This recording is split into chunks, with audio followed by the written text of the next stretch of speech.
La diretta la potete vedere pure da Scuola Veneto Scacchi, eh? Ok, eccoci qua. Benvenuti alla terza giornata di questa maratona. Oggi abbiamo altri due istruttori in nostra compagnia, però intanto come c'è sempre Alessandro Gatta. Ciao Alessandro.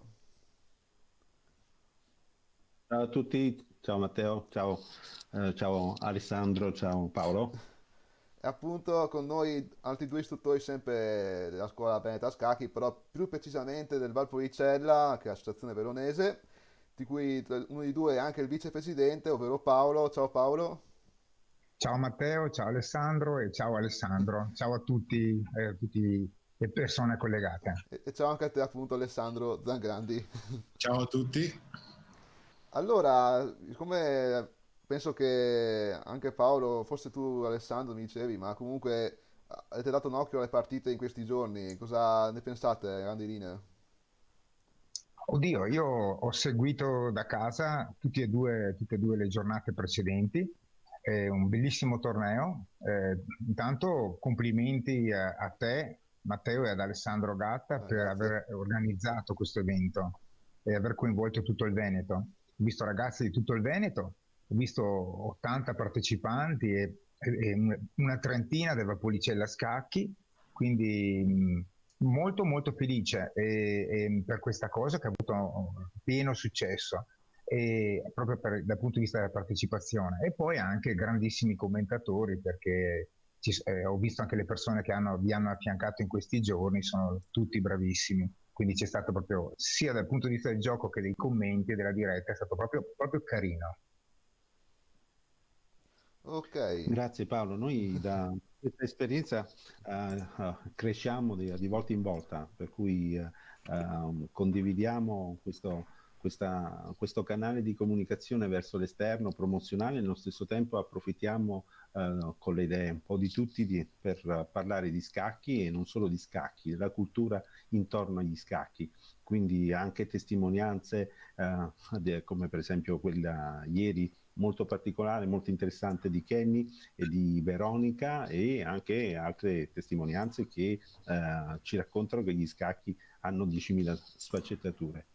Quindi noi siamo più che contenti di questa esperienza, speriamo di portarla ancora avanti e di svilupparla ulteriormente. Mm. Assolutamente. È stato interessantissimo anche ieri sentire, oltre ad Armando, anche Kenneth e Veronica e anche gli insegnamenti, i consigli di Kenneth, che se non sbaglio, insomma, siamo ai massimi livelli, no? Quindi, grande maestro Kenneth, no? sì. Quindi, quindi abbiamo avuto delle indicazioni molto molto importanti. Ah, Bene, ci spostiamo alle partite Oggi allora? andiamo alle Vuoi partite. dire... Sono partite Ok, esattamente 5 minuti fa, sì. e oggi faremo il settimo, l'ottavo e il nono round per poi terminare questo torneo e la nostra maratona di fine anno, la nostra prima maratona di fine anno, con l'intento poi dopo di raccogliere il feedback sia dei partecipanti, sia degli ascoltatori, sia dei genitori, per capire un attimino che cosa è stato, come l'hanno vista e come lo hanno apprezzato, i suggerimenti che hanno anche da darci in coda a questa esperienza. Ok, grazie Alessandro. Allora, come prima partita di giornata, direi che bisogna andare a guardare la prima scacchiera del turno avanzato dove c'è Vujicic Luigi, che è appunto un giocatore del Valpolicella, che è anche uno studente di Paolo. Quindi lascerei subito la parola a te assieme ad Alessandro su questa posizione, visto che siamo soltanto le prime mosse comunque. Mi sembra però a vedere le sì. mosse è stata una siciliana questa. Sì, sì, È stavo una, guardando. Sì, una siciliana. Tra l'altro mi dicevate che ha anche pigliato Alex in prima nazionale, se non sbaglio. Sì, stavo Ecco, ricontrollando per sì. sicurezza perché... Quindi abbiamo dei ragazzi veramente forti che stanno giocando in prima scacchiera perché Luigi, che appunto io seguo insieme al candidato maestro Marco Zenari, sta seguendo il nostro corso CAS online avanzato, è comunque un giocatore che diciamo è uno dei ragazzi di punta del Vapolicella, ha appena vinto il torneo di Bassano il mese scorso, è uno dei pochi tornei in presenza che sono stati fatti in questo periodo, è andato a vincere il torneo under 2000, quindi sotto i 2000 punti Elo, ha un punteggio Elo che è intorno a 1950 punti. Penso che anche Pigato Alex sia fortissimo, prima Sì, nazionale. faccio solo una correzione perché mi sono sbagliato, prima in realtà ho controllato adesso per sicurezza, è Sì. comunque fortissimo perché è intorno al 1730, quindi abbiamo un seconda nazionale. Seconda nazionale abbondante, diciamo. Quindi ecco, per farvi capire il livello tecnico di questi ragazzi che si stanno affrontando. Siamo di fronte a una siciliana che poi è rientrata da parte del nero vedete il famoso fianchetto con l'alfiere in G7, quindi il dragone. Quindi siamo in questa situazione. Qui adesso stanno uscendo dall'apertura, sono nella fase finale dell'apertura, adesso devono decidere il piano di gioco. E quindi è ancora una partita tutta da vedere. Beh, questi sono ragazzi che ci pensano, io direi anche di andare da qualche altra parte. Sì. Ecco. Semmai allora ci spostiamo subito al torneo base, che in questi giorni purtroppo abbiamo seguito un po' meno dell'avanzato per via, diciamo, durata delle partite, che era leggermente più corta rispetto a quelle del torneo avanzato. Quindi semmai allora andiamo al torneo base, se c'è qualcuno dei tuoi, Alessandro, che vuoi andare a vedere, guidaci tu, diciamo. Allora, io stavo guardando, sì, ci sono alcune idee, devo solo trovare la partita, ma adesso faccio un po' fatica a vederla. Intanto se vuoi partire da una scacchiera, poi magari ti avviso appena. Allora, in prima scacchiera, se volete che cominciamo in prima scacchiera, Scaranaro Martina, una ragazza, con nero, con Alessandro Bertolotto, che è il bianco. Alessandro si sta rivelando, è una rivelazione di questo torneo, fa parte del nostro CAS intermedio che seguiamo io ed Alessandro Gatta, e sta facendo un ottimo torneo, ha fatto degli ottimi risultati, e quindi si sta giocando adesso in prima scacchiera contro questa ragazza. Quindi veramente complimenti per Alessandro, la partita in questo momento è equilibrata, siamo in parità di materiale. C'è un po' di indebolimento per quanto riguarda l'arrocco bianco, perché adesso, dopo questa spinta in H3 senza con la colonna F semiaperta, c'è dando appoggio al cavallo c'è una possibile entrata in G3. Però insomma anche qui è tutto da giocare, e anche questi ragazzi sono contento di vedere che ci stanno pensando, che non è scontato nel torneo base che ci pensino così. Quindi sono consci della posta in palio, sono ai primi posti, e quindi ci stanno pensando, mi fa molto piacere. Assolutamente sì. Sì, non è una cosa scontata, perché appunto soprattutto fra i più piccoli sono abituati magari a muovere velocemente senza avere un buon controllo del tempo, anche perché magari non è abituato a farci. Scusa Alessandro, hai ragione, ti ho interrotto. Senza controllo del tempo, bravo. In terza scacchiera, una cosa simpatica, molto divertente. Allora, ci sono questi due supereroi che vedete anche, che sono Mario Poiega e Filippo Poiega. Dico supereroi perché nel loro diciamo immagine su Junior Arena hanno messo, uno ha messo Iron Man e l'altro ha messo un altro supereroe, il Thor mi pare, o un Ciclope o Thor, non mi ricordo. No, è Thor, quindi siamo nella Marvel.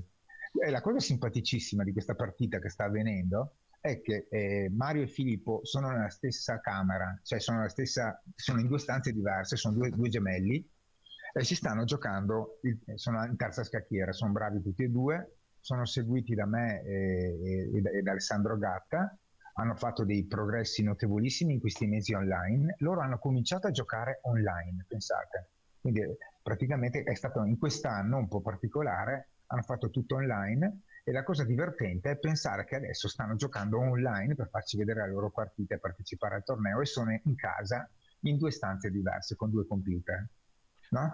E questi sono i tempi di oggi, no? Paolo, loro hanno seguito i primi corsi a scuola a Negrar, poi certo, la nostra associazione hanno fatto tutto quanto online. Sì, certo, sì. Io intendevo come CAS, è vero, hanno cominciato con te. Esatto, hanno cominciato con te a scuola, si sono appassionati, come spesso succede ai studenti che ti seguono, e questo è tutto merito tuo, si sono appassionati e dopo si sono iscritti ai CAS online e hanno fatto solo scacchi online, e speriamo che presto possano farle come tutti gli altri dal vivo.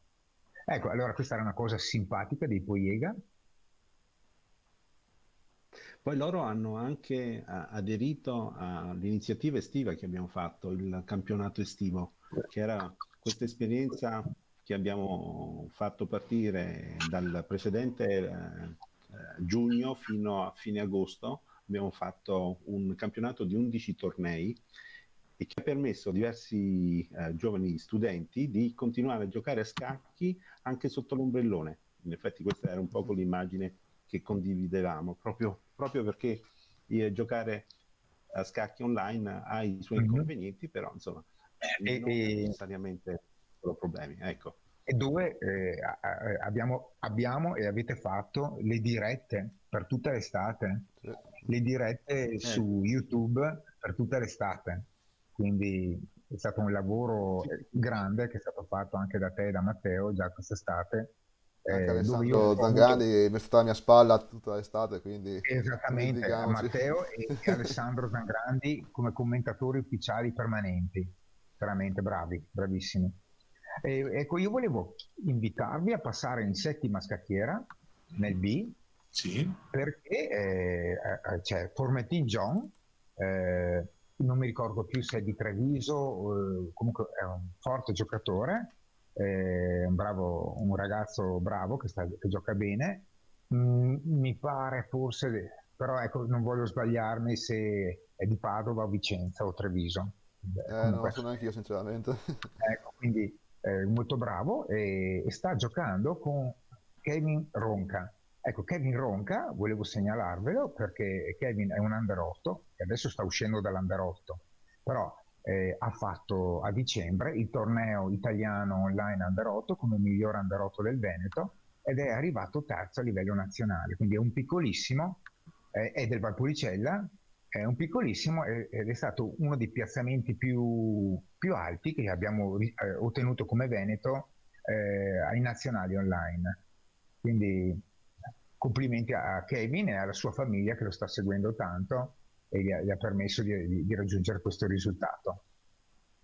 Perché dopo ricordiamoci che dietro a ogni bambino che ottiene dei risultati c'è il suo talento naturale, il suo impegno, perché oltre al talento ci vuole tanto impegno, tanta costanza, tanta volontà di voler fare le cose fatte bene, l'impegno dell'istruttore, quindi Kevin ha seguito me ed Alessandro da tempo, ma anche e soprattutto l'impegno della famiglia, che deve riuscire a seguirlo senza appesantirlo troppo. Non so come dirvi, è un equilibrio difficile perché devi riuscire a incentivare il bambino, tenerlo su, aiutarlo quando ci sono le sconfitte, farlo stare coi piedi per terra quando invece le cose vanno bene e dargli delle opportunità, perché la famiglia è molto importante. Ecco, quindi adesso qua dal punto di vista della partita, Kevin ha un pedone arretrato in D6 che è il suo punto debole in questo momento e il bianco è piazzato bene con questa donna in D3 e la possibilità di raddoppiare con le torri in D1 e di battere sul punto arretrato D6 che è fissato molto bene dai due pedoni in C4 e 4. Kevin sta cercando un controgioco sulla colonna B che è aperta, dove ha appena piazzato la torre e dove probabilmente, ecco, questa mossa in realtà non mi sembra molto forte da parte di John perché in questa maniera qui va a togliere la debolezza che era il pedone di 6, perché adesso il nero, cambiando i pedoni, si toglie la debolezza, si toglie il pedone arretrato, rimarrà con un pedone isolato in C5, che comunque è sempre a livello strategico un punto debole, come lo è del resto anche il pedone in C4, così. Quindi... Sì, infatti prima tra l'altro stavo proprio guardando mentre raccontavi un attimo di Kevin e effettivamente anche lui ha fatto un piccolissimo errore che ha portato appunto alla debolezza di cui stavi parlando in D6 quando ha ricatturato il pedone in C5 con il pedone in B6 invece che quello in D6 che in questo modo adesso si trova anche come col bianco, con il bianco anche con due pedoni isolati, mentre catturando nell'altro modo avrebbe evitato la debolezza e avrebbe mantenuto anche la struttura pedonale intatta, tra virgolette. Quindi è una piccola sottigliezza che ovviamente lui andrà a limare nel tempo. però è giusto anche insomma sottolineare anche queste cose, insomma, ecco. Sì, certamente. Teniamo presente che stiamo parlando di ex Under 8 che sta uscendo, adesso va in terza primaria.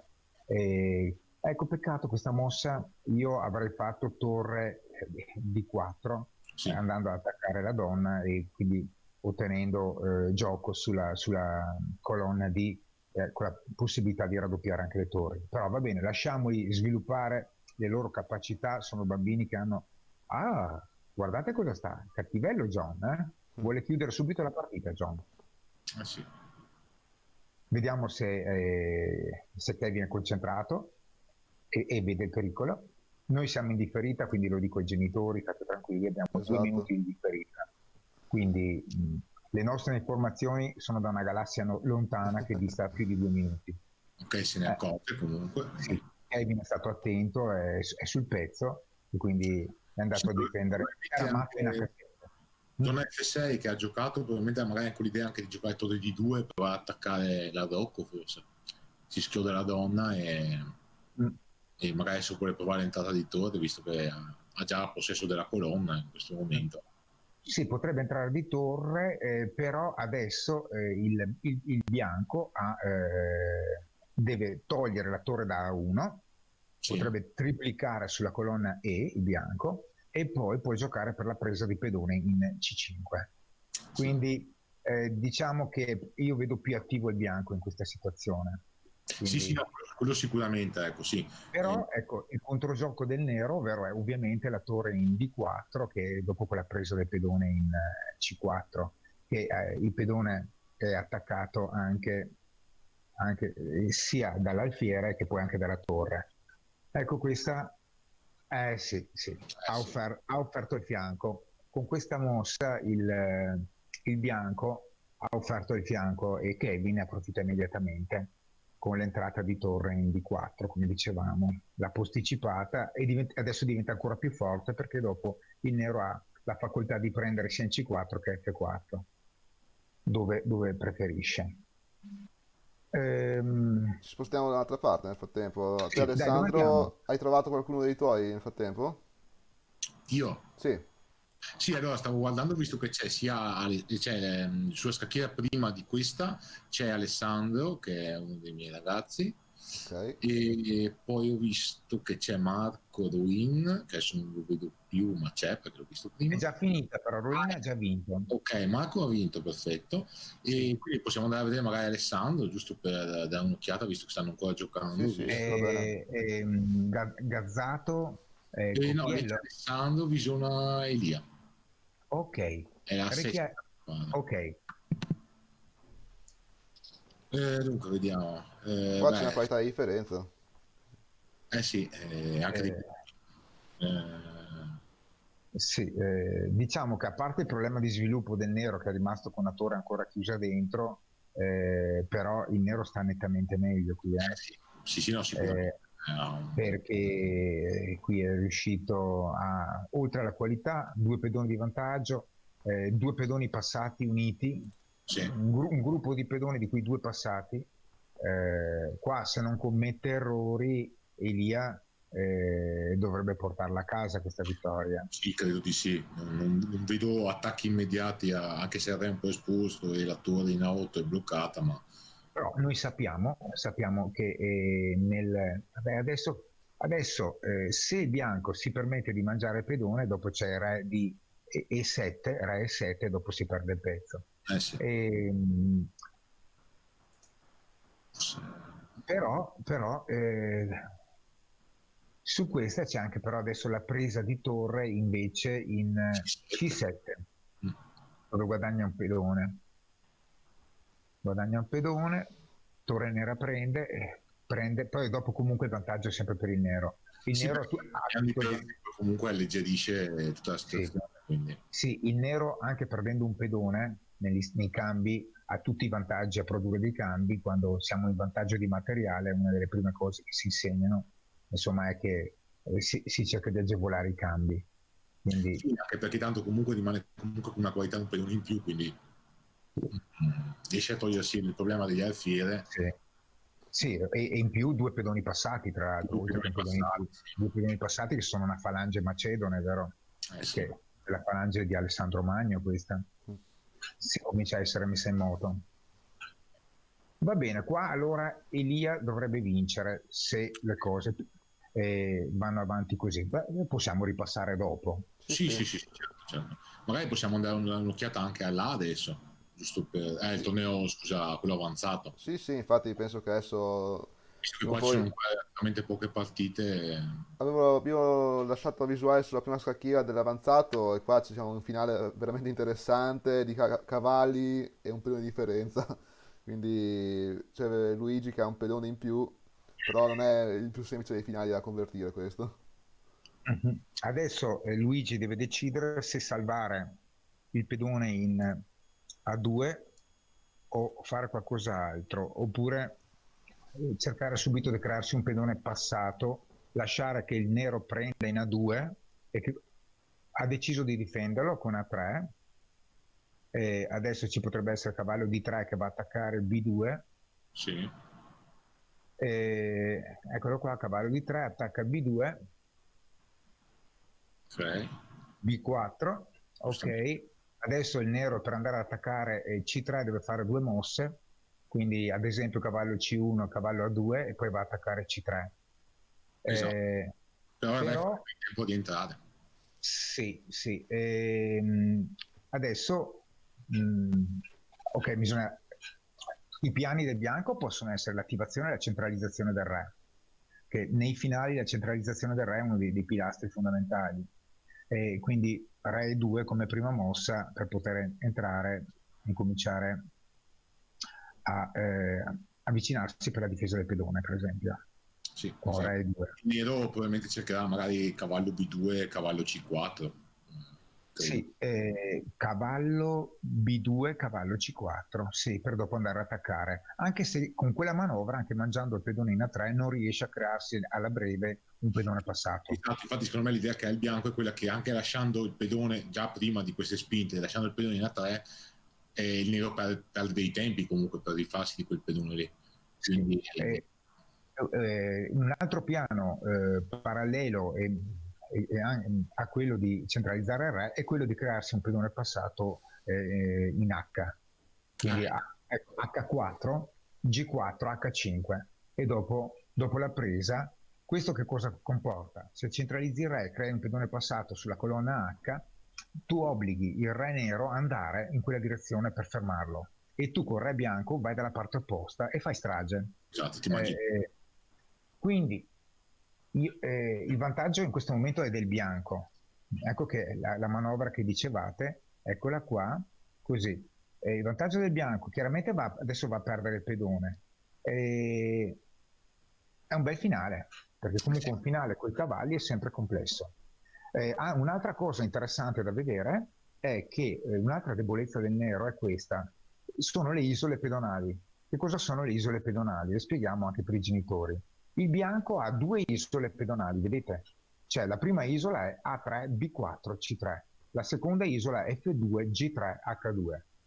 Le isole pedonali sono un gruppo di pedoni che si difendono uno con l'altro. Se i pedoni sono uniti sono più forti. Meno isole pedonali abbiamo nel finale, meglio è. La debolezza del nero in questa situazione è che ha un'isola pedonale da 3 pedoni. E questa va bene, che è simmetrica, vedete, a quella bianca. Però ha 2 pedoni isolati sulla zona sull'ala di re, cioè in E6 e G6. Questi pedoni sono deboli, sono praticamente delle mini isole pedonali e quindi sono difficilmente difendibili. Adesso vediamo come prosegue la partita, vediamo se Luigi prosegue col piano della centralizzazione del re e poi gioca sull'attacco delle isole pedonali, sui pedoni isolati, per crearsi il vantaggio. Dunque il pedone A3 ora cadrà, si va avanti con la centralizzazione del re.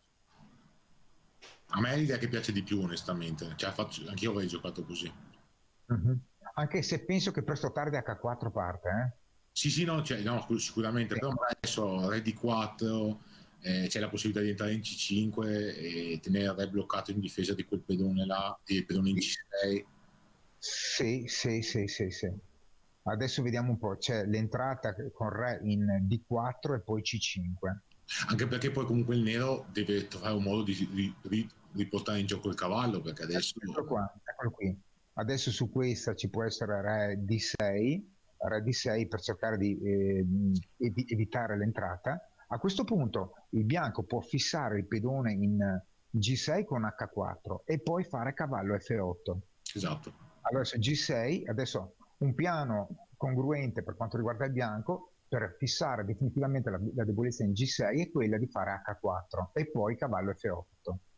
Però oppure F4 mi sembra ancora più precisa, perché con F4 impediamo anche una possibile E5 che caccia via il re.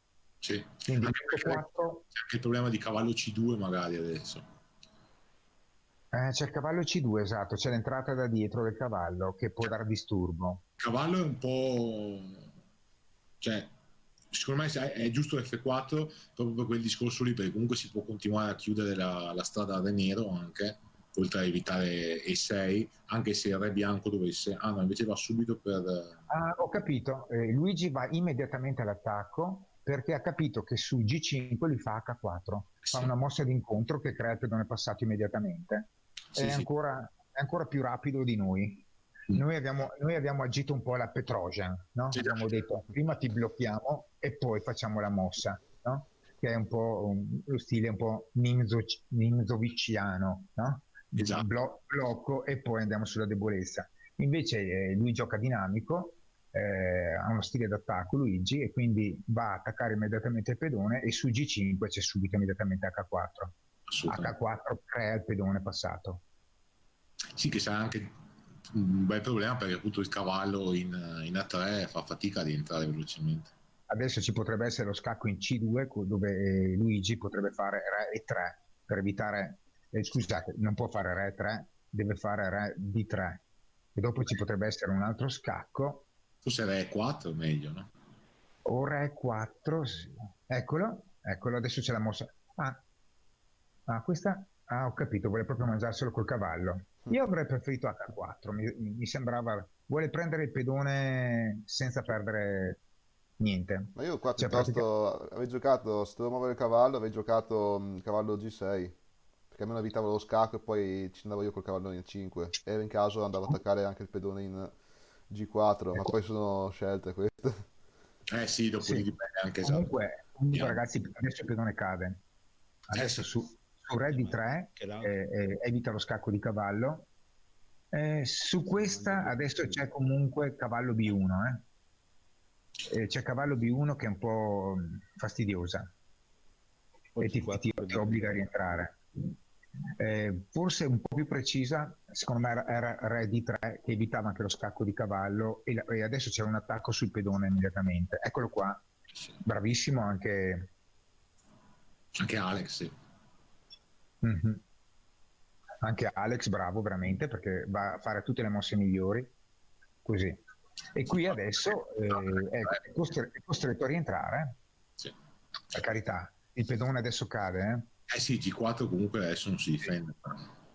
Con la caduta di G4 virtualmente la partita è vinta per il bianco. Sì. Perché dopo ha 2 pedoni passati in G e H. Se non succedono altre cose dovrebbe vincere tranquillamente qui Luigi.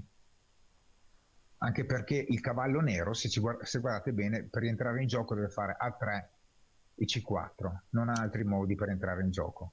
Forse no? L'unica mossa per provare a fare qualcosa di interessante del nero è una spinta in C5 per provare a creare un pedone passato sulla colonna A, però penso sia più veloce il pedone, o meglio i pedoni sulla di re che quello in A5, in questo caso ancora a 6. Però potrebbe essere forse l'unica mossa per uno spunto di pronto gioco, di controgioco. Quindi... Sì.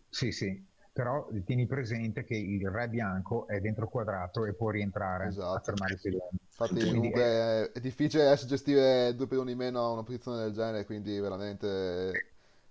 Diciamo che la posizione è vinta per il bianco se non succedono grandissimi colpi di scena o sviste clamorose. Come dicono i grandi maestri, a gioco corretto.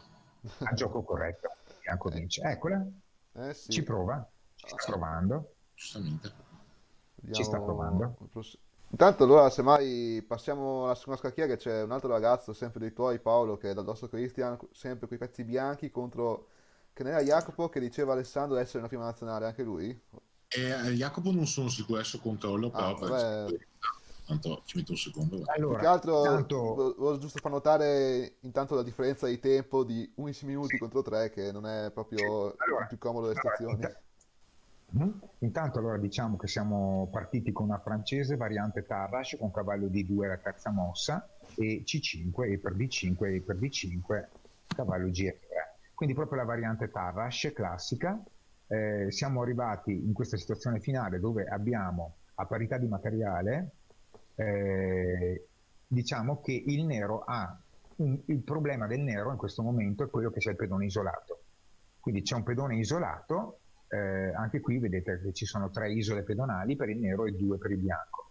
E in questa situazione il bianco deve fare un lavoro di blocco e giocare sulla debolezza del pedone isolato. Più si cambiano i pezzi e meglio è per il bianco in questa situazione qua, perché appunto dopo nel finale il pedone isolato è quello che è più difficile da difendere da parte del nero. E allora, dopo questa mossa del nero, diciamo che una piccola preoccupazione del bianco è ancora questo pedone che non è difeso, il pedone in C4. Una buona mossa può essere il blocco, anche se la donna non è un grande bloccatore. Intanto mettere la donna in D3 e facciamo, come diceva Nimzovic, facciamo un blocco, intanto mettiamo un pezzo bloccatore sul pedone D4 in modo che non avanzi più, no? Quindi non lo facciamo più avanzare. Altra mossa candidata può essere D3 per fare difendere tutti i pedoni. Io vedrei o donna D3 oppure D3 in questa situazione, così. Il nero, facendo questa mossa di torre, sta cercando comunque di mettere in movimento, secondo me, anche i pedoni dell'ala di re. Una candidata per il nero, per Jacopo, potrebbe essere dopo anche fare F5 per cercare di portare avanti i pezzi e creare un po' di pressione. Forse anche donna H2 adesso. Prego? Anche donna H2 per il nero. Caspita, hai ragione, mi è sfuggita, bravissimo, bravissimo. Questa mi è proprio sfuggita, bravo Alessandro, perché donna H2 è terribile. E quindi, porca miseria, non l'ha vista. Sì. Non l'ha vista, però su donna H2 c'è F3. Sì, no, ci si salva, però stavo guardando se No, ci fosse su Don H2 cade la torre. Sì. Sì. Adesso cade la torre, bravissimo. Sì. Donna D3 comunque attacca anche la torre, ci siamo dimenticati di questo. Sì, stavo dicendo prima che avevo messo candidata D3 perché comunque su donna H2 ti cade immediatamente la torre. Infatti penso che l'abbia giocata proprio per questo, perché penso che se si accorge che H2 è la prossima mossa del nero.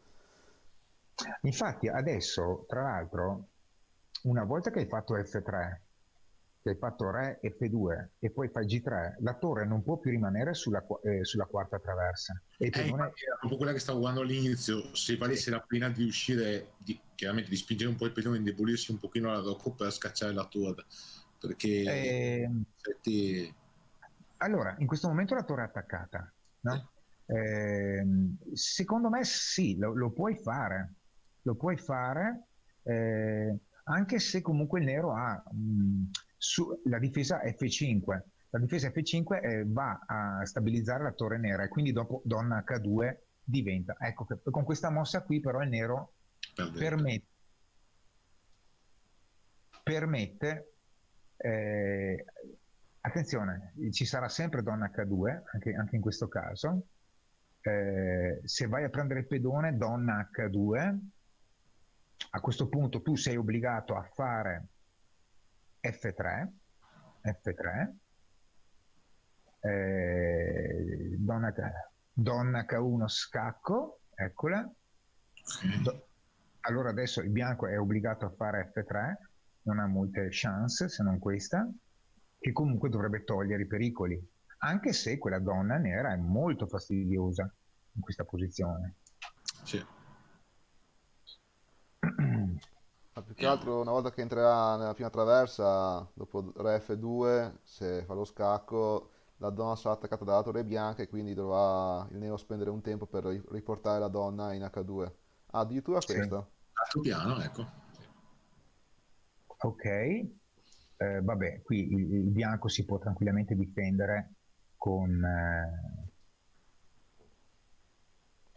donna F2 o donna G1 addirittura. Sì, forse donna G1 che almeno propongo il cambio anche. Mm-hmm. Comunque ha un pedone in più, quindi potrebbe anche pensarci. Sì, diciamo che l'idea più che Fatto altro anche, è cercare di resistere all'attacco per poi approfittare del pedone in più, infatti come stai dicendo. io penso che qui abbia fatto un errore. Sì, perché su Primo, donna H1. donna H1, donna G1, bisogna fare assolutamente donna G1, Donna perché se G1. fai re e 2 c'è torre E5 scacco, E6 scacco, e se il re si permette di andare sulla D, se il re no, niente, tutto risolto. Sta attaccando il pedone. Si voleva proprio forzare ancora di più il cambio di donne, Era la però... variante che bisognava mettere la donna in G1 in quella situazione lì, perché se facevi re e 2 c'era torre E6, poi se andavi con re andavi con re in D2, dopo c'era torre D6 e si perdeva la torre della partita. Quindi era obbligatorio fare donna G1. Adesso il nero sta mantenendo la pressione attaccando il punto C4, che viene difeso con B3. Ecco, volevo dire qualcosa su Christian.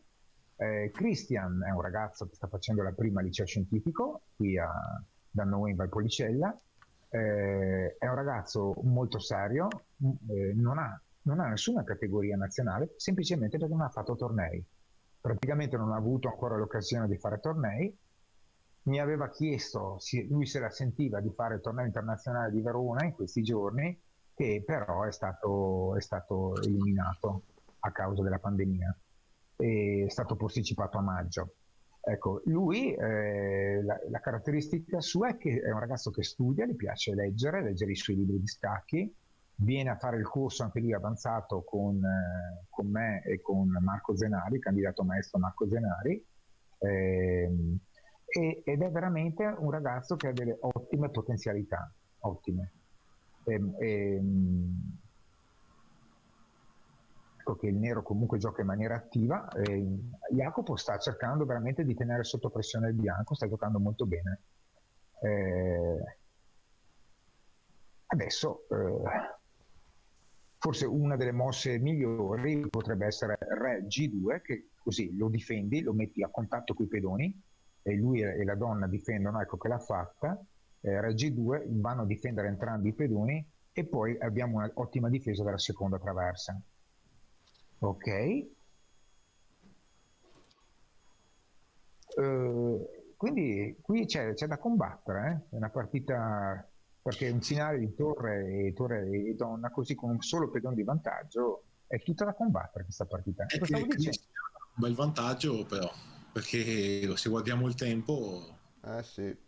Ricordiamo che magari a chi sia soltanto unito con noi alla terza giornata che il controllo del tempo è di 20 minuti più 5 secondi di incremento a mossa, quindi c'è sempre una possibilità di recuperare il tempo con questi 5 secondi, però non è mai comodo giocare con poco tempo a disposizione. No, con 40 secondi penso che sia un dramma. Comunque, allora, volevo soltanto interrompervi per dire che Luigi ha concluso la partita con la vittoria, visto che è riuscito a cambiare i cavalli e quindi a portarsi in una posizione nettamente vincente con i due pedoni in più, che alla fine però uno sembra stato recuperato, ma solo momentaneamente, dal nero. Mentre volevo passare alla decima scacchiera, 1, 2, 3, 4, 5, 6. All'ottava scacchiera che c'è un derby, tra virgolette, in casa Valpolicella che è tra Cagliazzo Giorgia e Fava Giacomo, che sono, mi pare, una testa dei vostri studenti, o sbaglio? Sì, Giacomo in realtà mio studente è una parola un po' grossa perché io è il primo anno appunto che insegno a lui e agli altri del corso di Corso Milano, e lui l'anno scorso faceva lezione con il mio predecessore che era Zeno Fratton, e effettivamente già non so, abbiamo fatto solo 5 lezioni per adesso, ho visto che effettivamente è molto in gamba e è un bel modo di giocare. Infatti stavo proprio guardando la sua partita adesso, tra l'altro colgo anche l'occasione, la scacchiera prima di quella di Giacomo c'è Paolo Stringhetto che è un altro ragazzo che si è iscritto quest'anno invece al corso, non l'aveva mai fatto prima, aveva fatto scacchi a scuola, mi diceva, l'ha portato Giacomo a fare il corso con noi, un suo amico, e sta facendo veramente bene, perché con questa vittoria è già a 4,5 su 7, quindi molto bene anche lui, ecco, no, allora ti dico qualcosa anche su Giorgia. Giorgia 16 anni, un under 16, viene anche lei al corso avanzato, è la nostra preziosissima presenza femminile unica. Chissà perché nel nostro mondo sono sempre poche le ragazze che continuano a giocare a scacchi. È molto precisa anche lei, soffre molto il tempo. Ecco, me l'ha detto anche ieri, quando gli ho detto, quando la partita che era stata commentata anche da Armando e dagli altri commentatori ieri, Giorgia aveva una partita vinta che purtroppo ha perso per il tempo. Ecco, soffre molto quello, però ecco, diciamo che ha un buon gioco ed è molto migliorata, dicevamo anche con Marco Zenari, quest'anno ha avuto un netto miglioramento. Così. Qua comunque la situazione qua è abbastanza drammatica, perché il nero ha la qualità e anche l'attacco. E dopo Torre C8 direi che è finito tutto. Torre C8 è molto, molto forte adesso. Sì. Torre C8 finisce tutto il gioco. Sì, anche se avesse cambiato le donne probabilmente manteneva un certo vantaggio, perché poi comunque si trovava la torre nera in D2. Lei ha trovato l'unica difesa che c'è, che è cavallo D3. Cavallo D3 è l'unica difesa, però comunque adesso dopo torre C2 il bianco è quasi in Zeitnot, perché può fare solo mosse di pedone. Esatto. E cade il cavallo, se il nero... Prego? Cade anche il cavallo, perché o cade il cavallo o cade il re. Sì, e dopo questa è finita. E se sposti il cavallo cade il re, come si diceva. Adesso perde il pezzo. Con scacco c'è anche la minaccia di scoperta, ma non penso che sia avuto il problema. Infatti giustamente abbandona, perché c'è poco da fare, sì. se non nulla. Bravo Giacomo, hanno fatto una bella partita ortodossa. Gambetto di donna rifiutato, partita ortodossa. Allora, l'unica partita che è ancora in gioco, che dobbiamo ancora assistere, è la terza scacchiera tra Corti Lorenzo e Marson Roy, che vediamo come sono messi. Anche qua un finale non molto equilibrato a livello materiale, però non è neanche il più semplice da convertire. Ma ti dico una cosa, Dal Dosso non ha ancora finito, che aveva 40 secondi il suo avversario. No. Adesso vediamo come sono messi, allora. Perché sta proprio giocando bene il suo avversario rispetto al tempo che ha. Sta giocando con l'incremento in pratica. Sì, sta giocando con l'incremento. Adesso deve stare molto attento. Da scacco da questa parte. Ecco che si avvicina, va a avvicinarsi al suo pedone e alla sua donna.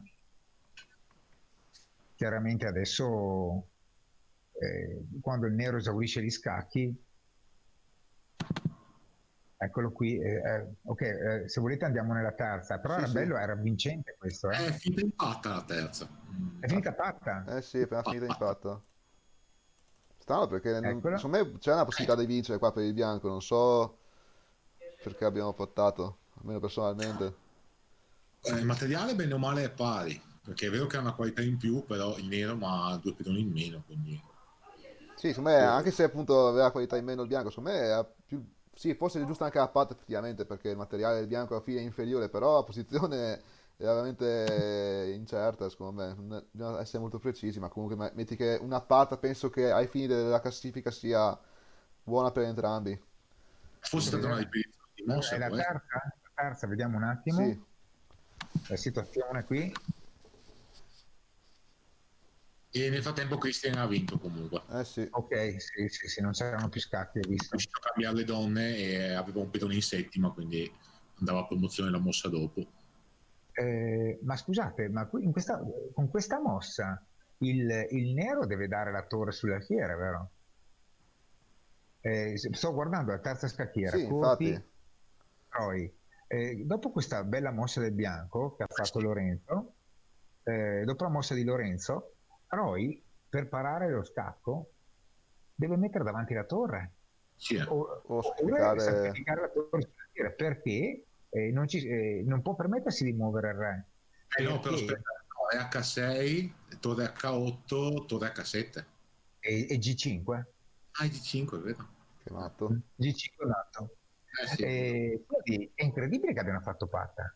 Strano. Anche perché tra l'altro Roy, stavo controllando adesso, è una seconda nazionale. Uh-huh. Quindi non so spiegarmelo questa cosa, onestamente.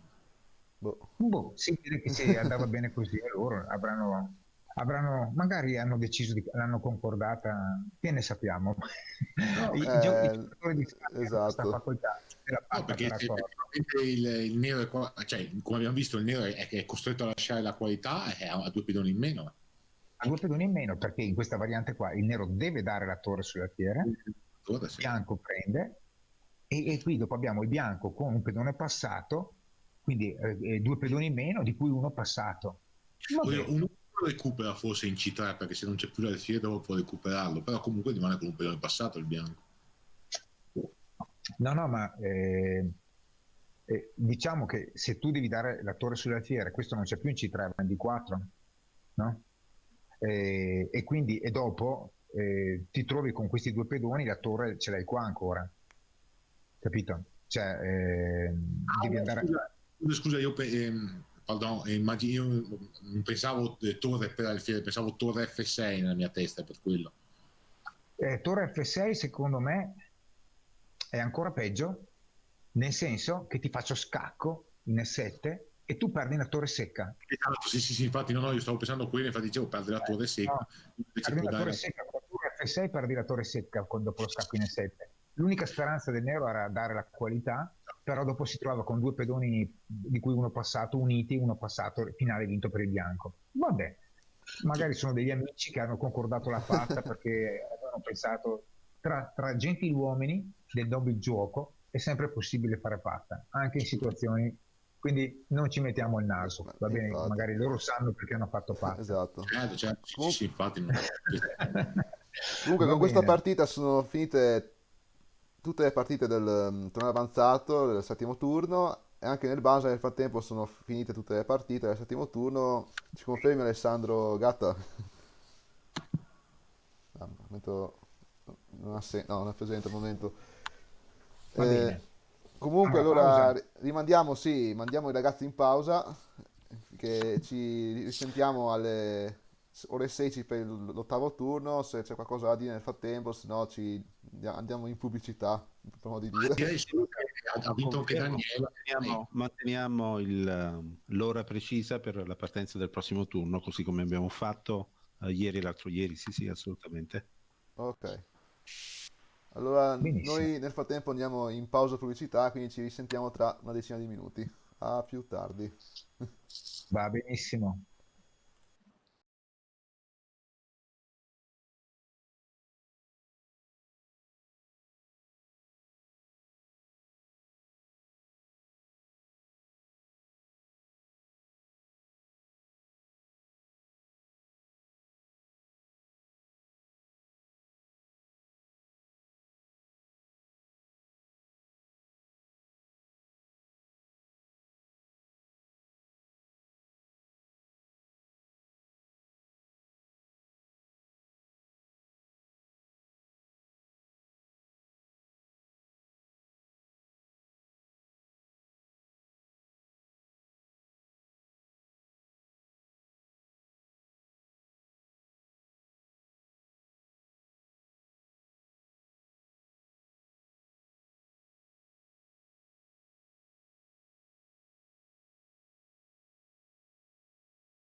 Rieccoci, ecco, siamo ripartiti con l'ottavo e penultimo turno di questa maratona su entrambi i tornei.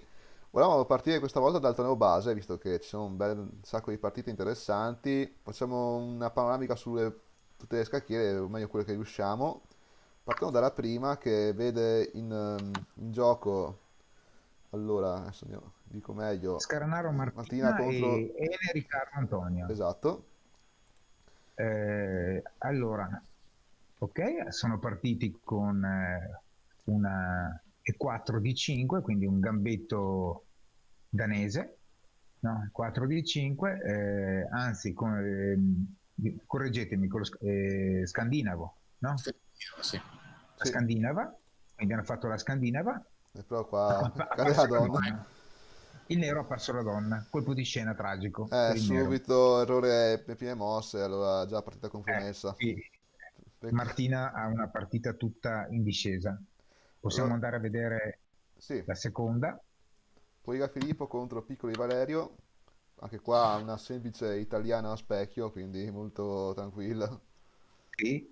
Filippo nella sfida precedente, Ironman, Filippo Poiega ha battuto suo fratello, è rimasto indietro e quindi adesso lui si trova a 5 punti e mezzo nelle prime scacchiere. Stanno giocando l'italiana. Anzi, hanno fatto i 4 cavalli, hanno fatto l'apertura dei 4 cavalli, rientrata nello schema italiano, quindi con C4, alfiere C4, alfiere C5. Bene. Poi in terza scacchiera abbiamo Coppiello Alessandro contro Alessandro Bertolotto. Anche qua però siamo già più verso un finale, quasi. Questi sono andati velocissimi, vediamo un po' la situazione.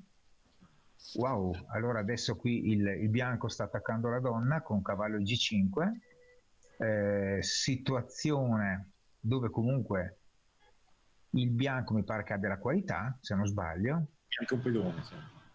Qualità è un pedone. Quindi c'è il vantaggio del bianco in questa situazione qui.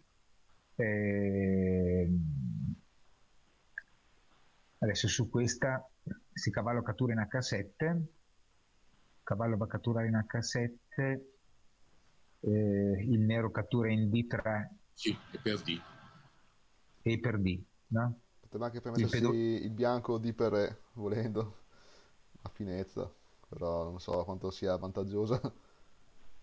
Anche D per E, sì, però in quel caso si fanno i cambi, no? Torre per donna. Il bianco ha preso di cavallo, è andato a prendersi il pedone, un altro pedone di vantaggio. Sì, sembra che sia giusto. Sì, ancora meglio di quello in H7, questo ancora, il pedone centrale è sempre più importante, e quindi è una situazione di vantaggio per il bianco, diciamo. Sì, guarda. Anche a qualità tra l'altro. Ok, quindi. sì, sta conducendo il bianco. Allora scendiamo ancora di una scacchiera tra Roin Marco e Bisoni e Malia alla quarta scacchiera appunto. Roin gli diceva Alessandro che è uno dei suoi studenti. Dei miei seguaci, diciamo. e tra l'altro l'ultima volta che abbiamo fatto lezione mi ha fatto una domanda molto interessante che c'entra relativamente con gli scacchi intesi dal punto di vista tecnico, però mi ha chiesto come mai l'URSS all'epoca fosse così sviluppata dal punto di vista scacchistico. Allora abbiamo parlato anche un attimo dal punto di vista della storia, insomma, di questo paese, anche per completezza è interessante anche questo, insomma. Purtroppo Marco ha appena perso un pezzo. Sì. E anche la struttura dell'arrocco distrutta, quindi questa partita la vedo tutta in salita per lui, perché adesso dopo aver perso il pezzo e dopo cavallo F4 il nero il nero può fare tranquillamente cavallo per F4 e donna G5, la partita è finita. Sì, assolutamente. Sì, peccato perché sta andando bene, sta andando bene, anzi, sì, va bene, dopo succede evidentemente Roin Marco è molto forte, sta giocando bene, ha fatto i Bisonai lì è molto forte, scusate, stavo dicendo, ho invertito i nomi, così. Comunque insomma sta facendo una bella esperienza, eccolo qua, donna G5, la partita è finita. Sì. Nel senso che il bianco l'unica cosa che ha per rallentare un po' la cosa, adesso c'è matto in una. Sì, l'alternativa è giocare donna G3, penso. Sì, va bene, è incappato in questa sconfitta lampo. Ci può stare, succede, ci sta, no? Allora cambiamo ancora scacchiera, andiamo da Roccan Kevin contro Ronzani Lorenzo.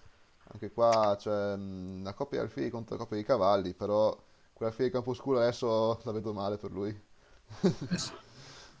Mi sembra che sia perso, no? Sì. Mi sembra che l'alfiere in B6 è andato.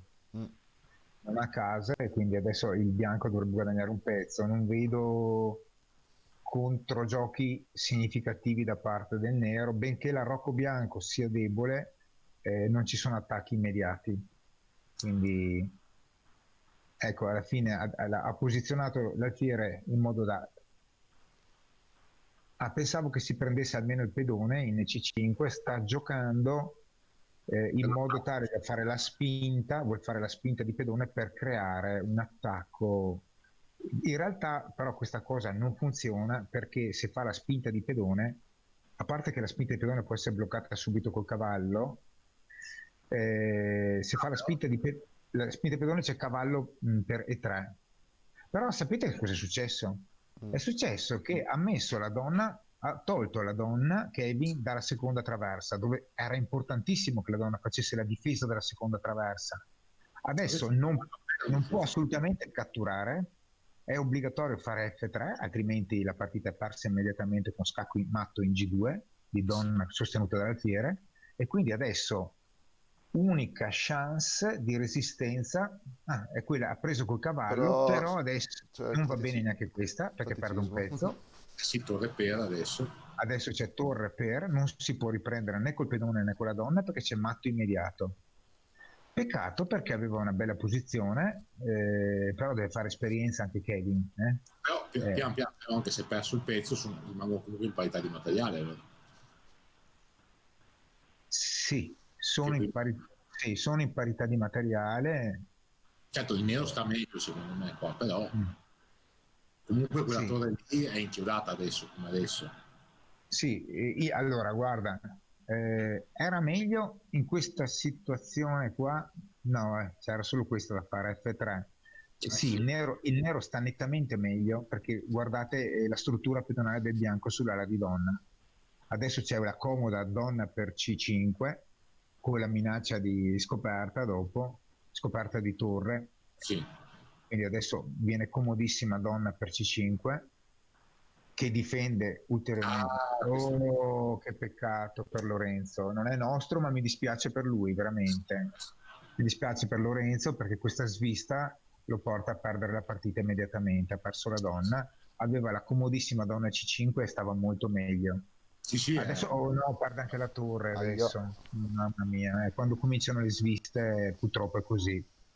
Peccato, sì, perché con donna per C5 stava meglio il nero. Sì, era una bella partita con donna per C5 e stava meglio lui. Sì. Così. Adesso Kevin qua fa quello che vuole. Sì, adesso sono il vantaggio.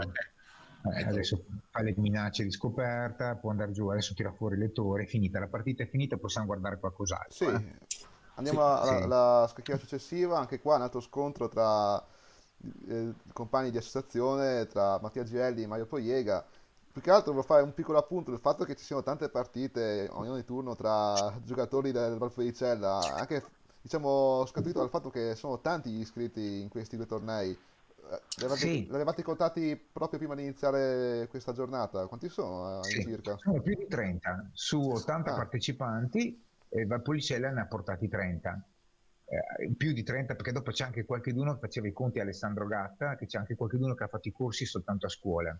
Sono una trentina quelli che fanno parte dei CAS, quindi che hanno fatto l'attività con noi nei vari CAS. Qua stranamente ha fatto alfiere D7, ok, e quindi succede che si incontrino anche tra di loro, ecco, così.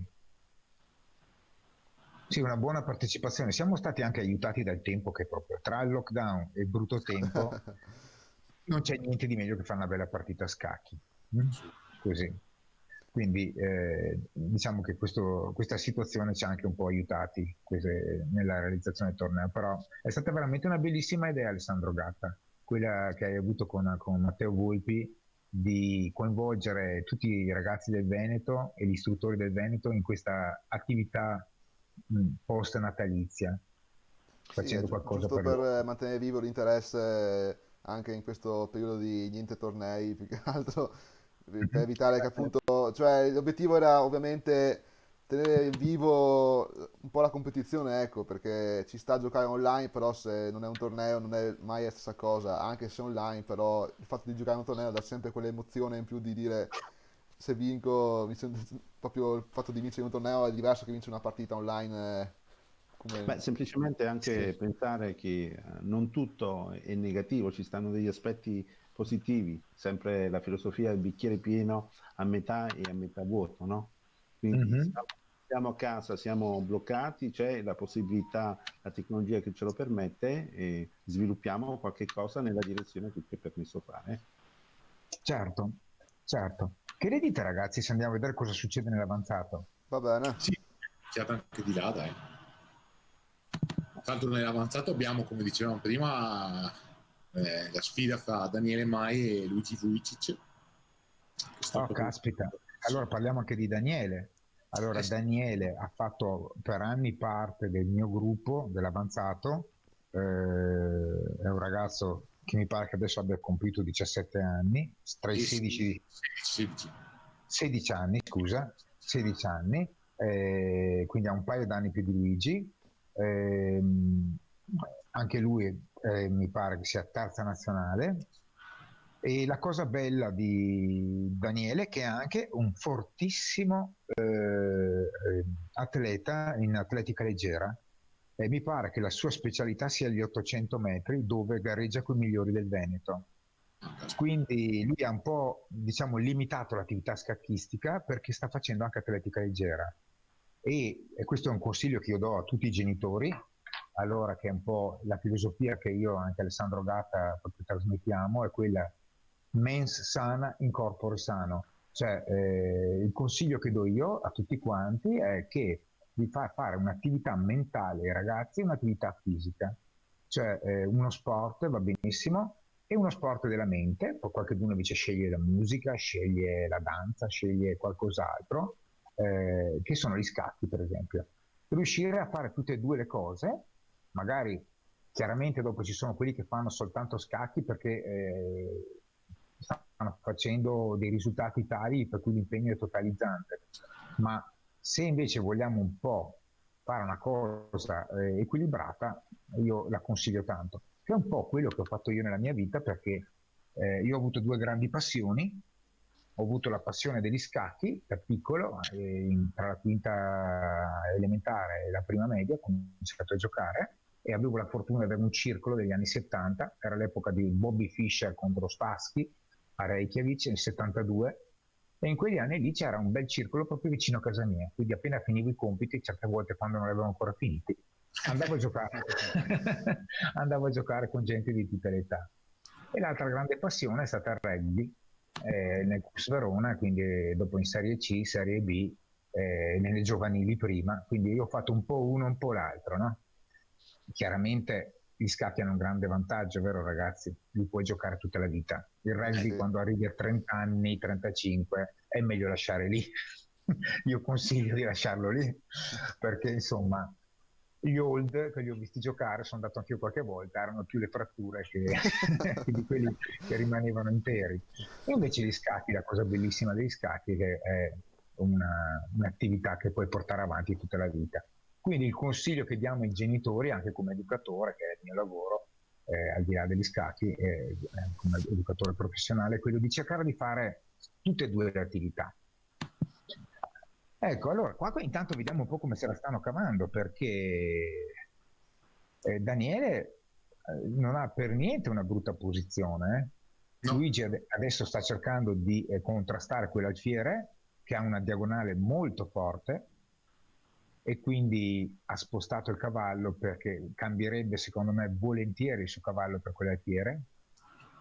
E notiamo anche un'altra cosa, notiamo anche che Daniele non ha roccato perché vuole, nella sua idea c'è sicuramente pedone G5. Sì. Un sacrificio di pedone per aprire la posizione del nero, così. E quindi è una partita a doppio taglio perché il re al centro non ha roccato, per fare un attacco sull'arrocco nero è una cosa rischiosa che può ottenere dei ottimi risultati, ma può anche non andare così. Sì, certo, potrà toccare in caso lungo in seguito, anche probabilmente per tirare fuori l'altra torre, per portarla all'attacco magari. Dovrà stare un po' attento perché c'è la colonna C che è semiaperta. Sì, sì. Adesso vediamo un po' anche come reagisce il bianco rispetto a questo possibile cambio, perché ovviamente il gioco del nero potrebbe essere quello di aprire il centro immediatamente, appena possibile, cambiare cavallo per alfiere e fare le spinte di pedoni centrali, perché quando c'è il re al centro si cerca di aprire immediatamente il centro, di attaccarlo, che è il rischio che sta correndo il bianco. Anche se il bianco può benissimo fare un arrocco lungo da un momento all'altro. Sì. Sì, quindi comunque stare attento però a magari E5, D4 che potrebbero aprire anche la colonna C ad esempio, e che darebbe sul re a quel punto lì, quindi dovrà comunque stare un pochino accorto, ecco. Comunque diciamo che come tempo Daniele deve stare un po' attento al tempo, 8 minuti in questo momento che stiamo osservando noi, 8 minuti su 15 di Luigi che sta gestendo bene il tempo. La situazione per il momento è ancora abbastanza in parità, anche se il bianco ha delle prospettive d'attacco superiori in questa situazione qua. Sì, sono d'accordo. Andiamo a vedere qualcun altro? Sì, scaliamo. Sì, scaliamo su una scacchiera dall'Os Christian contro dei Bianchi Asia. Qua già un finale più avanzato di torri e pedoni, materiale pari. Sì, materiale pari, però diciamo che c'è il dominio. Adesso io vedo, per esempio, vedo torre G3 scacco e o il re va a infilarsi in ottava, ma se rimane in settima c'è immediatamente torre F7 scacco, quindi deve andare a infilarsi in ottava. Torre F7 scacco ci sta lo stesso e quindi vedo un vantaggio di finale del bianco. Secondo me qui il finale lo vince il bianco. Sì, magari il nero può controgiocare con torre E4 nel tentativo di catturare il pedone in D4 per avere un minimo di controgioco con un pedone passato. Vediamo però chi sarà il più veloce, ma anche secondo me il bianco è il più veloce. Tu Alessandro cosa dici? Sì, secondo me il bianco qua sta un pochino meglio, deve stare comunque attento a giocare in maniera precisa, vero? Perché adesso deve fare re H8.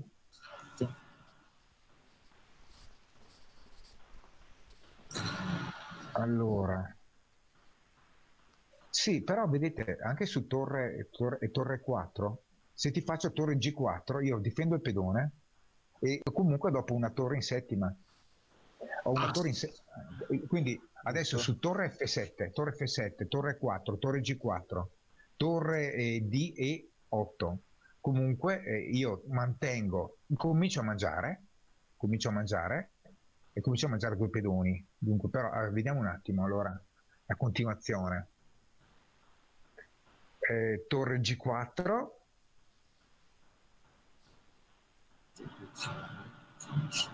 torre G4, torre E1,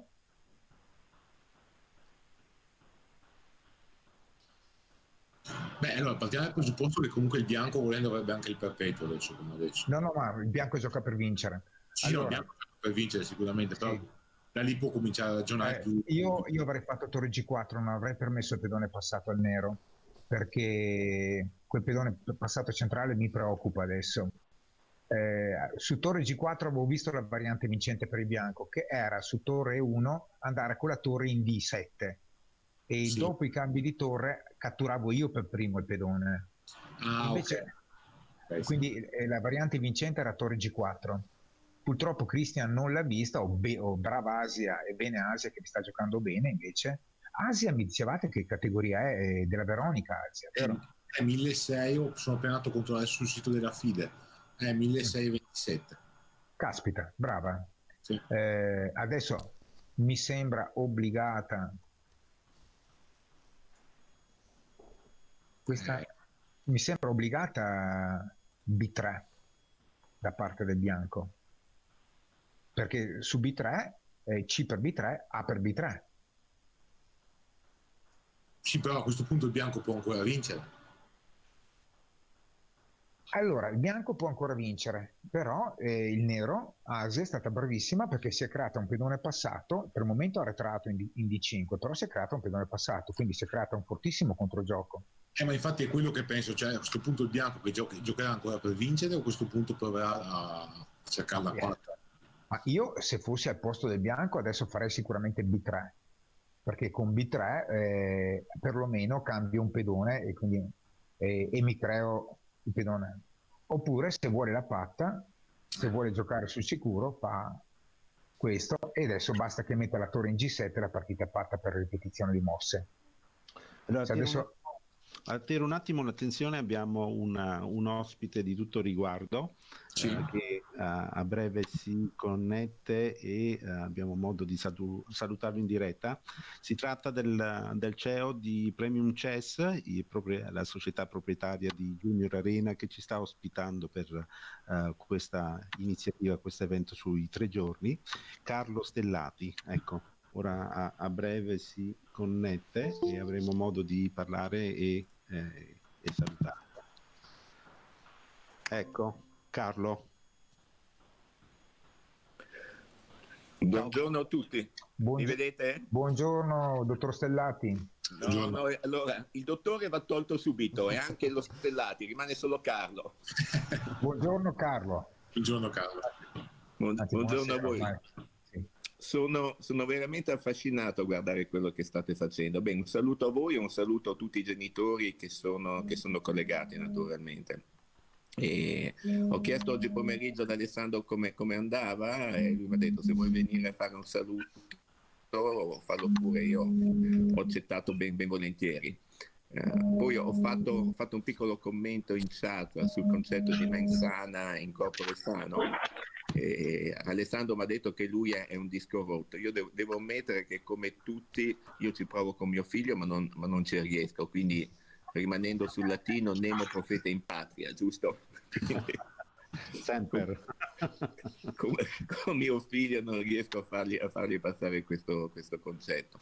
Comunque no, era veramente, vi ringrazio per l'opportunità, perché mi dà il destro di fare gli auguri a tutti voi, a tutti i genitori, a tutti i ragazzi, e sperando e augurandomi che queste iniziative continuino ad andare avanti.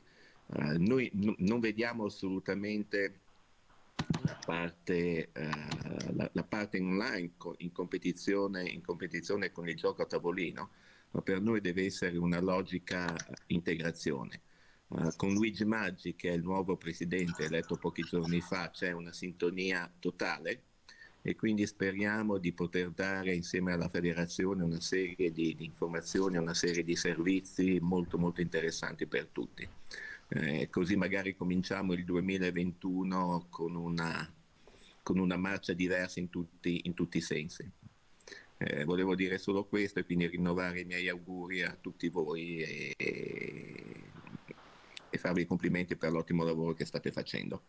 Grazie mille Carlo, a nome di tutti noi, perché la cosa è scambievole, perché questo evento è offerto in tutto quel senso dal Premium Chess, che ci ha messo a disposizione gratuitamente tutta la strumentazione e la piattaforma per far sì che questo evento venga organizzato non solo a livello locale ma addirittura a livello regionale, Veneto, con gli strumenti e le funzionalità di Junior Arena e dietro Junior Arena di Arena stessa. Io mi aggiungo a quanto ha detto il collega amico Alessandro Gatta, e volevo ringraziarti Carlo anche da parte dei ragazzi e delle famiglie che hanno avuto questa opportunità in questo momento difficile è un po' complicato, di poter giocare a scacchi gratuitamente sul sito, sulla piattaforma, e di poter avere questa opportunità. Proprio penso che molti ti possano e ti debbano ringraziare. No, il mio ringraziamento va a tutti voi che ci mettete un impegno incredibile, quindi facciamolo a vicenda e andiamo avanti così, è l'unica cosa che posso aggiungere. E questa è tutti i vincitori. Va bene? Bravo, funziona così. Perfetto, io continuo a seguirvi dall'altra parte, non dal telefonino, e a presto, veramente. Grazie. Un abbraccio a tutti e auguri. Grazie Buon mille. anno. Grazie. Nel frattempo, ragazzi, la partita dal Dosso Asia è finita con una patta. Sì. Perché alla fine Christian si è reso conto che stava rischiando, che quei due pedoni centrali erano fortissimi, e quindi è andato sulla ripetizione di mosse. Tra l'altro io vi chiederei di vedere un attimo, stavo guardando una partita, la quinta scacchiera, se non sbaglio. Quella tra Stranghetto e Ranieri? Esatto, perché c'è una posizione interessante secondo me. Ok, allora Stranghetto Paolo, non riesco ad aprirla, non so perché, scusatemi. Sì, non c'è problema. Ok, ci sono riuscito. Stranghetto non so di che circolo sia. È uno degli studenti che si è iscritto da poco al corso quest'anno. Tuo? Sì. Ok, sta giocando molto bene. Una bella tuttora una bella posizione d'attacco. Sì, una bella posizione d'attacco. Ecco, una parolina anche su Guglielmo. Guglielmo sta facendo molto, una famiglia che lo sta seguendo molto. C'è anche sua sorella Stella che è nel torneo base di là, nell'altro torneo, che è a metà classifica, si sta cavando bene anche lei. Sono tre fratelli che hanno giocato a scacchi, Stella, Viola e Guglielmo, i fratelli Ranieri, e sua sorella Stella, tra l'altro, è anche campionessa a livello regionale, fa anche le finali nazionali di tuffi, quindi è una che fa tuffi e scacchi. E Guglielmo si sta impegnando tantissimo, la famiglia lo segue molto. È piccolo perché è un under 10, quindi stiamo parlando di un under 10, però devo dire che sta giocando benissimo il tuo Paolo. Ma infatti sta giocando veramente bene. Mamma mia, ha vinto, è finita. Ma delle mosse prima, quando c'era ancora Calcellato che stava parlando, stavo guardando la partita e ha fatto veramente un bel attacco, ha sacrificato un pedone per avere tutta la iniziativa, bravo. Molto bene, anche perché qui il matto è imparabile, perché c'è matto in G7 e in H7. Il nero non può parlarli tutti e due, se cattura l'alfiere si becca matto in G7, se mette la torre in G8 si becca matto in H7. Quindi pazzesco, bravo, veramente. Complimenti. Ecco, quindi complimenti a Paolo, che sta partendo benissimo con gli scacchi, sta iniziando benissimo, diciamo, ha iniziato da poco, e Guglielmo comunque, al di là di questo scivolone, di questa partita, comunque sta facendo un ottimo lavoro, ed è il più piccolo che ho insieme a Zenari nel corso avanzato. Ha scelto di giocare con quelli forti, di fare anche pochi punti, però si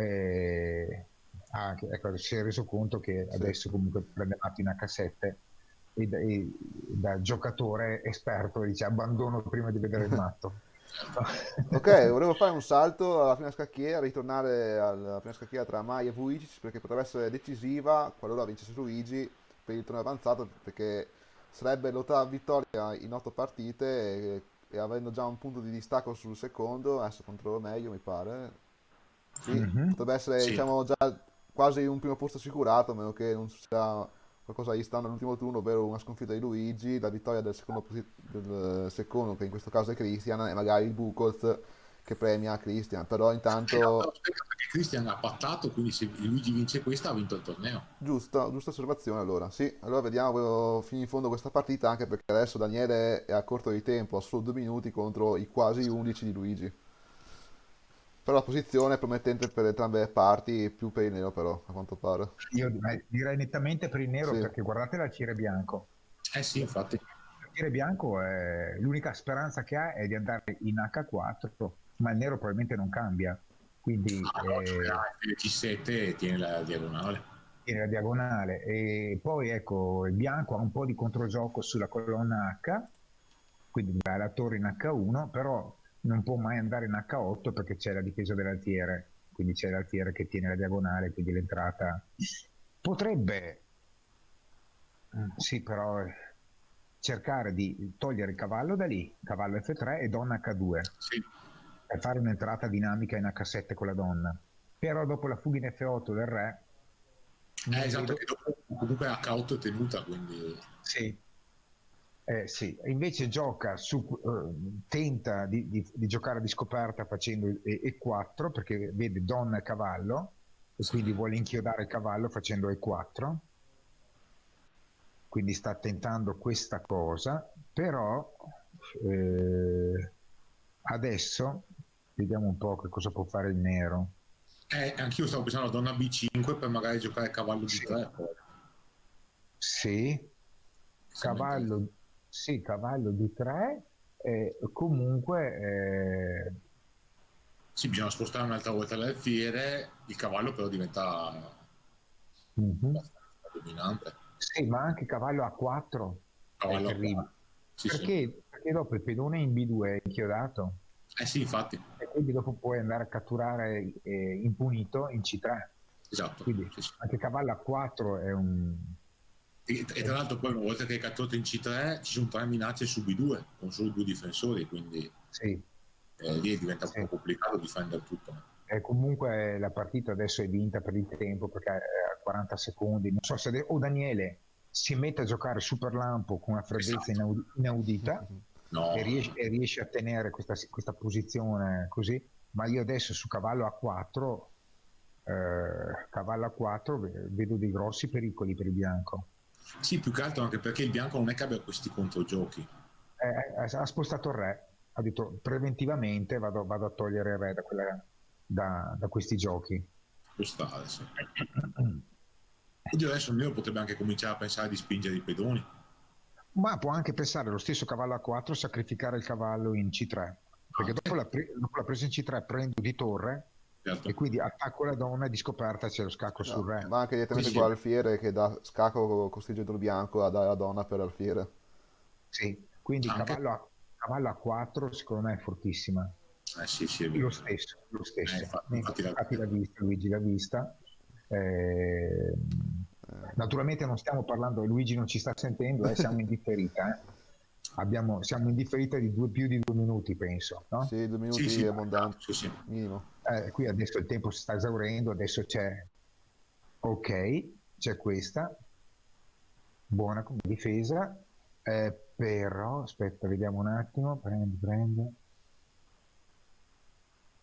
Va bene, ha tenuto, per il momento ha tenuto.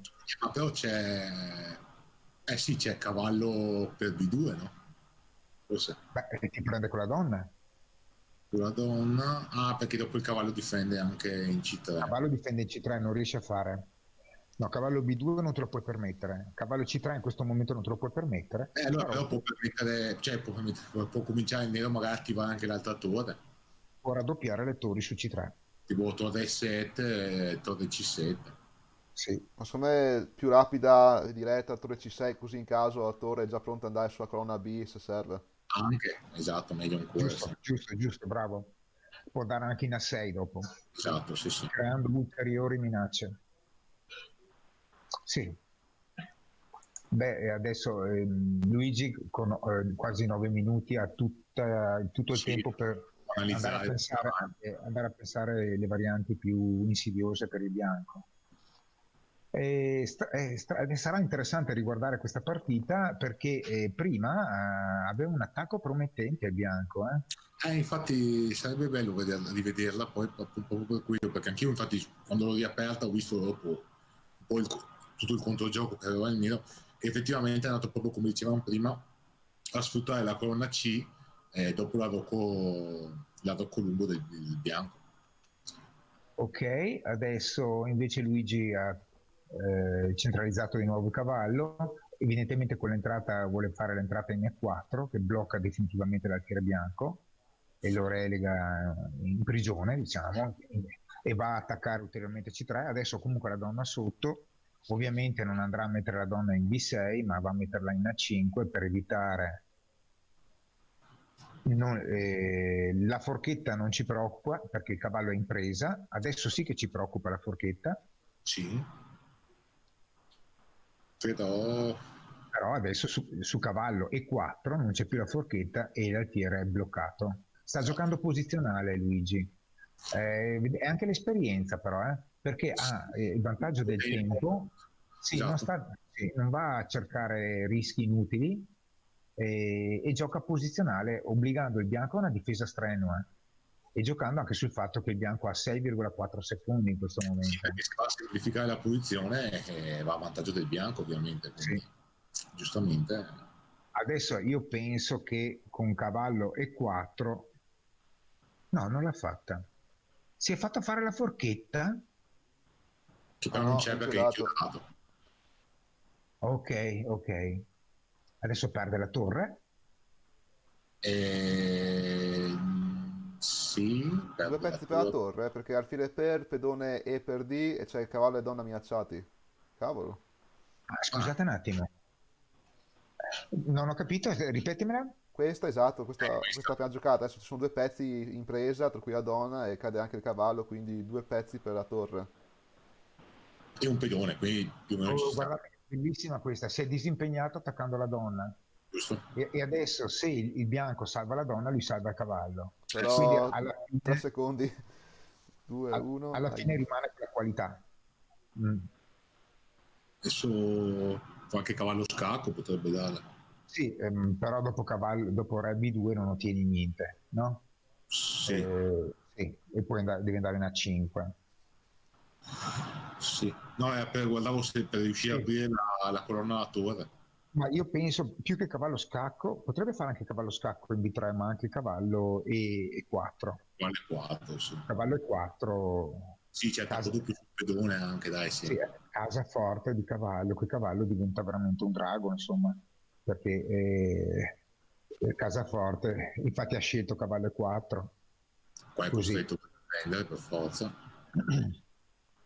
Si ricorda tutto. Strenua difesa del Daniele che con 9 secondi comunque cerca di tenere la posizione. Forse B4 adesso? Però ha perso la qualità. Secondo me B4 e se prende c'è torre C2. Occhio però all'entrata della donna in H2 che minaccerebbe matto. È un attimo che il bianco prende l'isprovvisto nero. In realtà il matto non c'è perché vado subito in F8 con re. Esatto, sì. Quindi dobbiamo stare attenti che non bisogna dimenticarsi del re laggiù in fondo.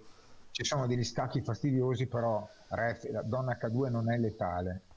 B4 secondo me infatti sì. L'ha fatta. Ecco qua. Adesso re F8, ovviamente. Invece magari non la vede, no, invece l'ha vista. No, non credo che non la veda. No, mi sarebbe crollato il mondo perché dopo una partita giocata così bene da entrambi, insomma, ci sarei rimasto malissimo, devo essere sincero. Guardiamo intanto scacco. Qua adesso è vinta, io credo. Esce con re, va via con re. Sì, va sull'altro lato. Adesso magari sull'altro lato, quando va in D7 non c'è più nulla. Esatto. Vediamo se la gioca, in caso ci spostiamo dall'altra scacchiera, visto che ormai la posizione è più che decisa. Ah sì. Ok, D7. Infatti il D7 ora per il bianco c'è poco da fare. Che partita vogliamo andare a vedere nel frattempo? Volevo vedere un attimo Tommaso Ferrarini, Cagliazzo Giorgia. Ok. Ah, eccola qua. Ok. Allora, una parolina, il Ferrarini, questo è Tommaso, ma c'è anche suo fratello Zeno, che ha vinto con Stefenato per forfait adesso. Zeno e Tommaso sono due gemelli che da anni giocano a scacchi in maniera seria e continuativa, fanno parte del gruppo avanzato anche loro, del CAS avanzato, studenti liceali. Entrambi si impegnano e si dilettano con gli scacchi in maniera piacevole, molto piacevole. Vediamo un po', e qui gioca con Giorgia, con cui condivide il corso. Che ha solo 10 secondi però. Giorgia, siamo alle solite. Purtroppo Giorgia siamo sempre lì, è il problema del tempo. Prima non è una brutta posizione, onestamente. Oddio, qua il bianco si crea un pedone passato. Sì, no, sicuramente il bianco sta un pochino meglio, però non è così non è persa la partita almeno. Solo che con 10 secondi un finale da giocare. Sì, i 10 secondi sono pochi. Lei prende. Adesso vediamo che scelta ha fatto Tommaso, se prende di pedone o se vuole cambiare le donne prima. E non è la scelta di Tommaso, non è quella giusta. Infatti, perché così... Perché in questa maniera ha annullato il suo vantaggio. Sì. Adesso bisognerà vedere, perché comunque ha recuperato un po' di tempo Giorgia. Brava, vediamo un po'. Secondo me Tommaso in questa situazione era preferibile che tenesse i pezzi, si faceva il pedone passato, creando una pressione molto molto forte sulla colonna D. Oppure poteva magari cambiare la donna e tenere la torre. Almeno la torre. Almeno la torre, perché in questa maniera qua ha fatto un cambio dove c'era il re nero che era dentro il quadrato. Cioè, cosa vuol dire essere dentro il quadrato? Lo spieghiamo anche per i genitori e chi ci segue. Il re nero è riuscito a bloccare il pedone, a entrare nelle caselle, diciamo, di promozione. La variante di cambio andava bene se il re nero fosse stato lontano, che non faceva in tempo a fermare il pedone bianco. Adesso succede che in realtà il nero si può creare un pedone passato lui sì. E rischia di vincerla sta partita. Sì, perché tempo. Adesso F5 immediatamente. F5 immediatamente. Bene. Deve giocare sul tempo, Giorgia non deve essere veloce. E dopo, quando fai F4, il re deve andare a catturare. F3, il re cattura, tu catturi, non riesce comunque a rientrare. Allora, adesso bisogna vedere un po' come... Allora, bisogna stare attenti perché adesso il nero potrebbe vincere, perché il bianco prende, il nero prende, il bianco non può avvicinarsi a F5, stando a fare una posizione così. Il nero, a questo punto, può giocare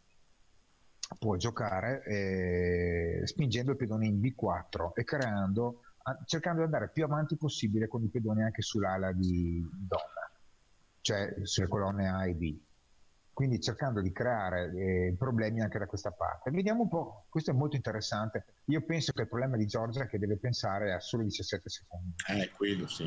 Quant'è l'incremento? Ricordo? 5 secondi. 5 secondi a mossa. A parte che ci sta andando in Zeitnot, ci sta andando anche Tommaso. Sì.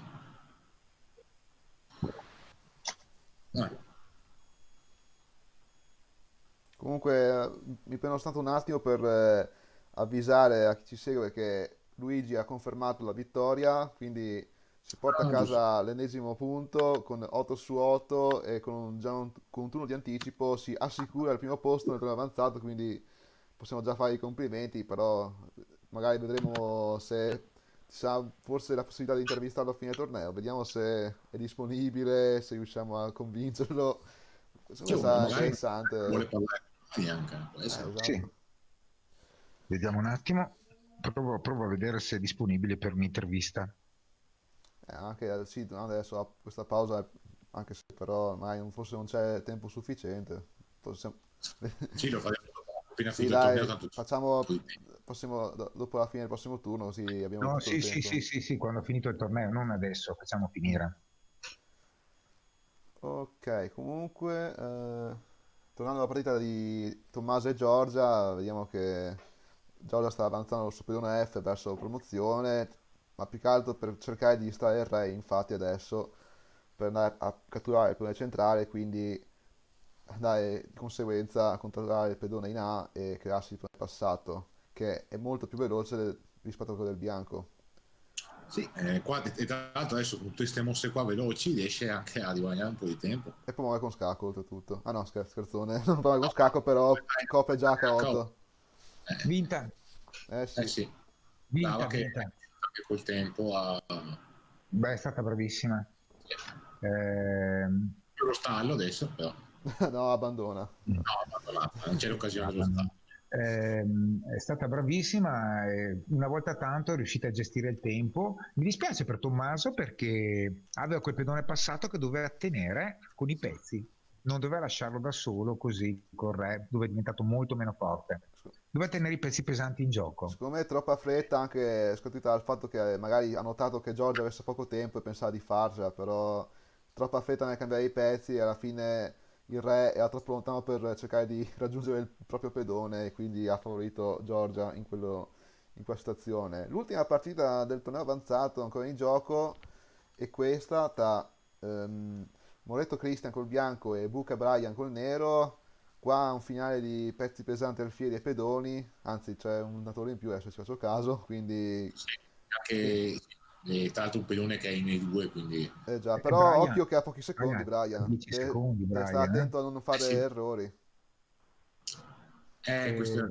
Però adesso c'è la donna sotto, non l'ha vista. Non vede la donna sotto, che Quando c'è poco tempo non ci si fa caso a queste cose purtroppo.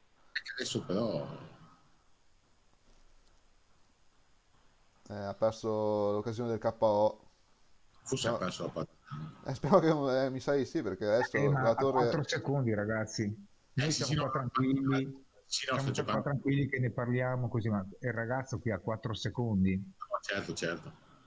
Però qua secondo me ha ancora concesso Christian la possibilità di salvarsi.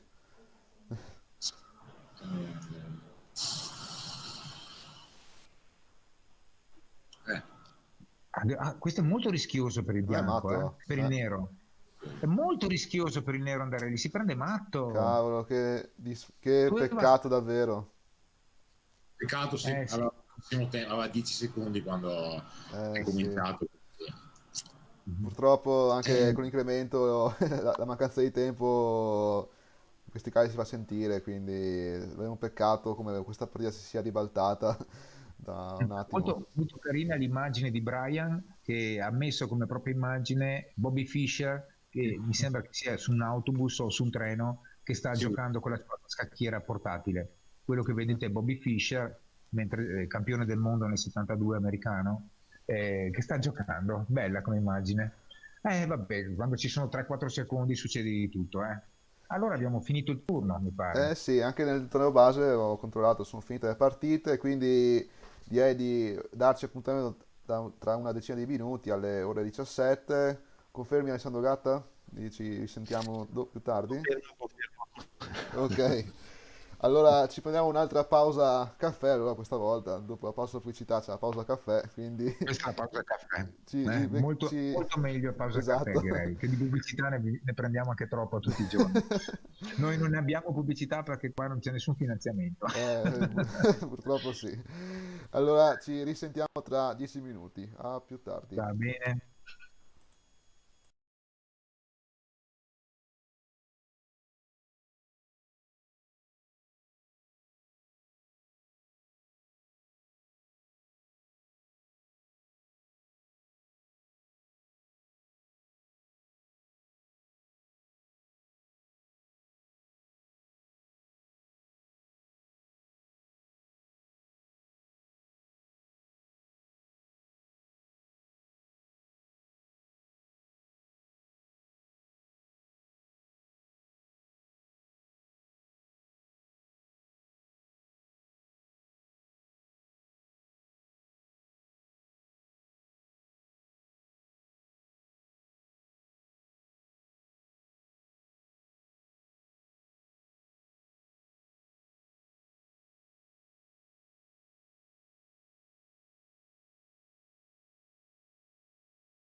quindi al momento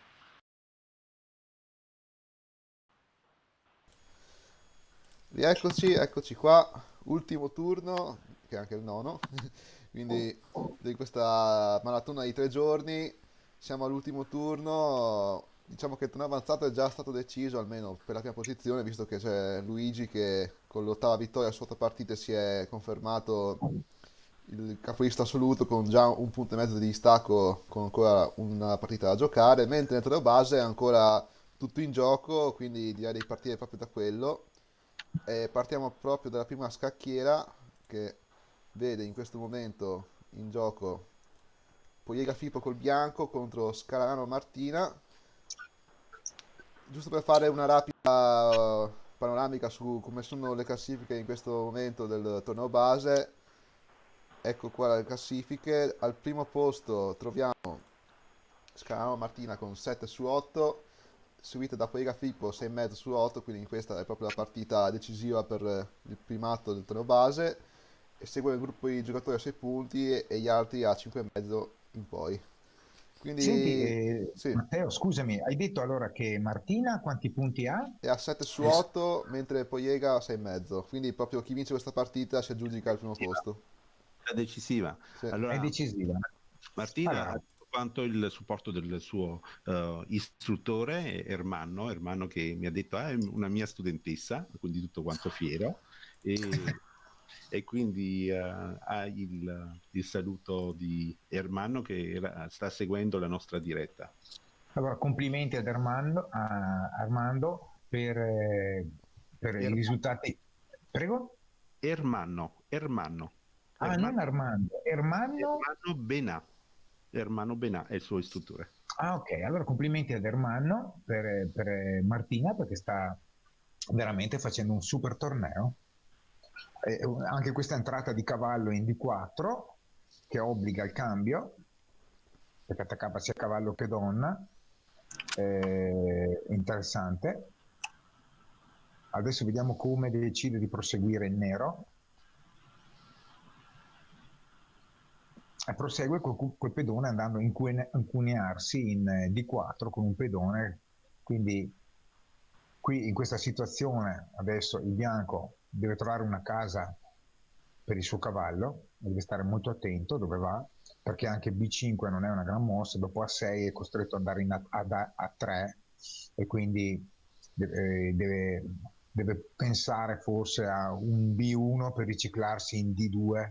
Sì. B1, cavallo B1 per poi andare in C2 e deve cominciare. Possiamo provare il cambio con l'alfiere, magari con cavallo A4, ma... Anche cavallo A4 potrebbe andare, però cavallo A4 io penso che l'alfiere nero lo cambi volentieri. Infatti è quello il fatto, sì, sicuramente il nero è ben contento di cambiarlo, secondo me, l'alfiere. Perché non ha più gioco su quelle diagonali, quindi interessante. Comunque bravi tutti e due, complimenti anche a Filippo che si sta giocando il primo posto, veramente un grande torneo Filippo, e i due fratelli Poiega bravi tutti e due, sia lui che Mario, e è bellissimo vedere che è lì che si sta giocando con una giocatrice come Martina il primo posto in questo torneo. Complimenti. Andiamo a vedere qualcun altro? Sì, passiamo alla seconda scacchiera, che ci sono due giocatori a 6 punti, che sono Ene Riccardo e Copeo Alessandro, però qua siamo già verso la fine e c'è anche un pelone di differenza. Sì. Adesso c'è la possibilità di forchetta da parte del nero su cavallo e torre, e infatti la fa. A questo punto il bianco deve salvare la torre e potrebbe andare con la torre in E7. Può anche attaccare l'alfiere in A5. Sì. Torre A5 e attaccare l'alfiere, così se il nero prende il cavallo il bianco recupera con l'alfiere. Ancora meglio di quella che avevo visto io, bravo. Sì, assolutamente. Assolutamente. E così salva il pezzo. Perché io davo per scontato però, caspita. Però c'è questo, molto sì. molto bravi, tutti e due, sia Alessandro che Antonio. Il nero si è disimpegnato contrattaccando la torre in F1. E quindi adesso il bianco ha 2 pezzi sotto, quindi forse a ragion veduta era meglio andare a occuparsi dei pedoni. Sì, se un altro si guadagnava un pedone comunque almeno 2 forse, perché se andava subito in E7, torre, pedone che prende cavallo, torre che prende torre, torre che prende torre, prendo il primo pedone, e sì, poteva andare con la torre in E7, in F7, però andavo a prendere anche l'altro pedone in C6. Va bene, bravi tutti e due. Abbiamo un Ronca Kevin in terza scacchiera con Bisonà Elia. Bisonà Elia, che mi pare... Di che circolo è Elia? Me l'avete detto prima? Allora, Bisonà Elia è del Scacchi Beci, quindi Vicenza, Aldo Danese, di Aldo. Sì. Scacchi Beci, Vicenza. Questa bella mossa di Kevin però mette in difficoltà il bianco, perché adesso il bianco ha donna attaccata di scoperta dall'alfiere e pedone che attacca anche il cavallo, e quindi il bianco virtualmente qua dovrebbe perdere un pezzo, che speriamo non sia la donna, vero? Quindi deve andare a salvare la donna. Ecco, bellissima la risposta però, perché lui dice mi catturi il cavallo, però io dopo vado in H6 con l'alfiere, catturo in H6 e tu hai il pedone in G7 che è inchiodato dalla mia donna, e quindi sei costretto a fare G6 e ti catturo la qualità, cioè con l'alfiere vado a catturare la torre che vale 5 punti, l'alfiere vale 3, e quindi vado a prendere un pedone e la torre. In alternativa su alfiere per H6 c'è donna F6, no? Che forse salva un po' il tutto. Sì, anche donna F6, sì. No, donna F6 salva. Donna F6 salva tutto, bravo, si perde solo un pedone. Esatto. Comincio a essere stanco, ragazzi, è già 2 o 3 volte che mi riprendete. Ma siamo tutti qua già 2 ore dentro, quindi anch'io prima che mi sto senza vedere il doppio. Non posso più bere caffè perché ho esaurito anche la scorta quotidiana, altrimenti vado. Devo stare attento a quello che dico con voi, siamo impertinenti, noi stai attento per dare la lingua lunga. Siete preparati, non impertinenti.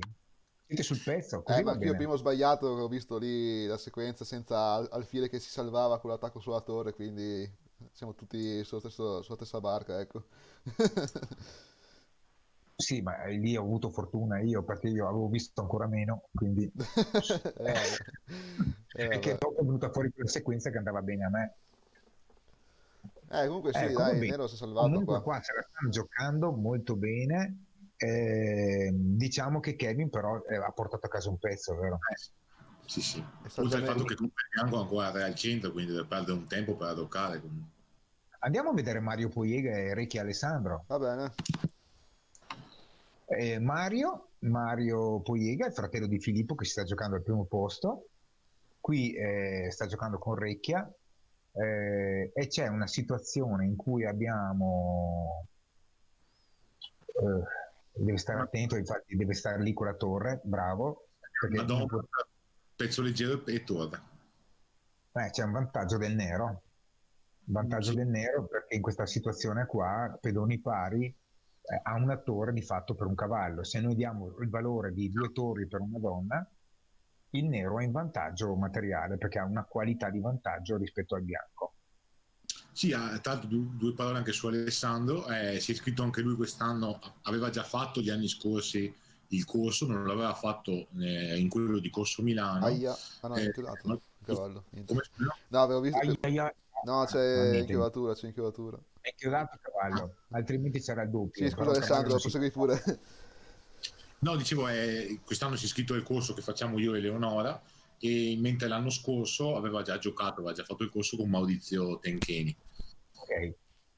E devo dire che anche lui sta facendo un ottimo torneo, però, perché ho visto anche prima una delle sue partite, stava giocando bene, e in questo momento è a 5 punti, quindi fa i primi 10 in pratica, 11esimo, ecco, di preciso. Però anche adesso si trova in una buona posizione, deve stare un attimo attento ancora, perché Comunque Adesso devi stare attento, sarà interessante vedere che mossa trova Alessandro, perché, perché se la donna, come è costretta ad andare via dalla diagonale che inchioda il cavallo è libero e poi c'è lo scacco sul re. E se fai scacco al re, cioè di scoperta attacchi anche la torre nera in H3. sì. Quindi deve rimanere assolutamente sulla diagonale chiara, in modo da difendere la torre in H3. Una mossa possibile potrebbe essere donna, per esempio, E6. Però in questo caso il bianco riesce a catturare il pedone in G7. No, donna E6 c'è il doppio di cavallo, re con scacco. Sì, è quello il problema, anche, c'è anche, infatti anche io pensavo donna F4, perché è vero che perde la torre, però attacca quella in G5 comunque. Ok. Invece su donna F6, donna E6, aspetta, donna E6. cosa c'era su donna E6? Cavallo di 4 doppio con scacco. Perdeva la donna. Io posso chiudere il collegamento? No, dai. No. E comunque adesso c'è la possibilità di... In teoria, sì. No, c'è cavallo di 4, scacco, e se re B6, torre per B5 scacco e prendo anche la torre. Se faceva... Adesso comunque... Sì. Sì, adesso sta giocando molto bene perché adesso ha tolto la torre, adesso sì che minaccia il Esatto. cavallo di 4 scacco. Adesso deve salvare la torre. Oppure potrebbe giocare ad esempio donna H6 anche. Su donna H6 mi mangio il pedone in F7. Ah, perché c'è il pedone sotto, sì. È un problema questo. Ha tolto il re dalla minaccia. Però adesso torna con la torre, torno lì, sì, scacco. Ai, attenzione ad andare lì dentro. Era quasi matto. Veniva proprio spontaneo fare H3. A3. Veniva spontaneo fare A3. Sì. Siamo tornati in questa posizione, lo fa adesso.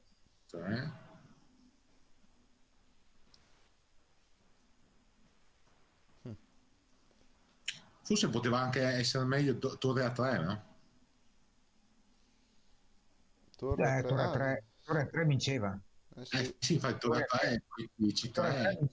Questa la vedo, ecco sono tornato. Torre A3, scacco, re B4, C3 è matto. Sì. No. C'era il matto immediato. Se faceva torre A3 aveva vinto. Torre A3 c'era per esempio donna per E4 scacco. E poi No, è scacco. Se facevi torre A3 era scacco. Non era in B4 re prima. No, in B4, però lo tagliavi fuori in tutta la colonna A e in C non poteva più entrare perché c'era l'altra torre, quindi cosa poteva fare almeno?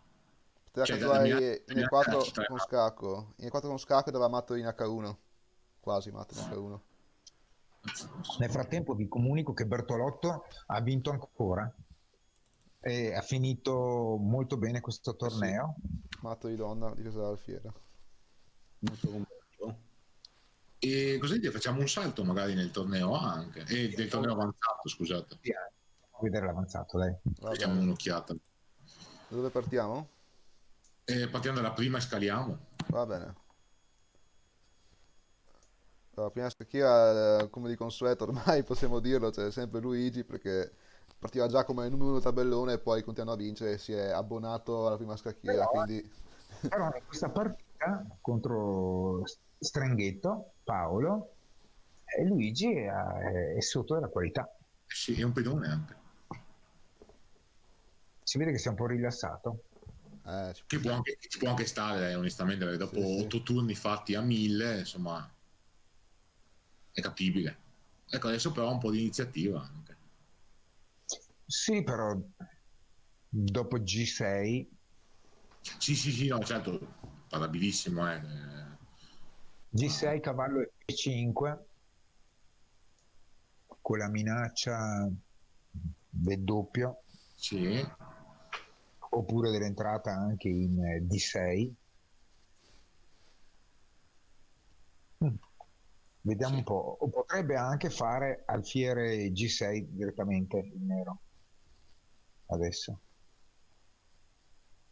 E vediamo intanto. Comunque qua sei un po' rilassato, Luigi.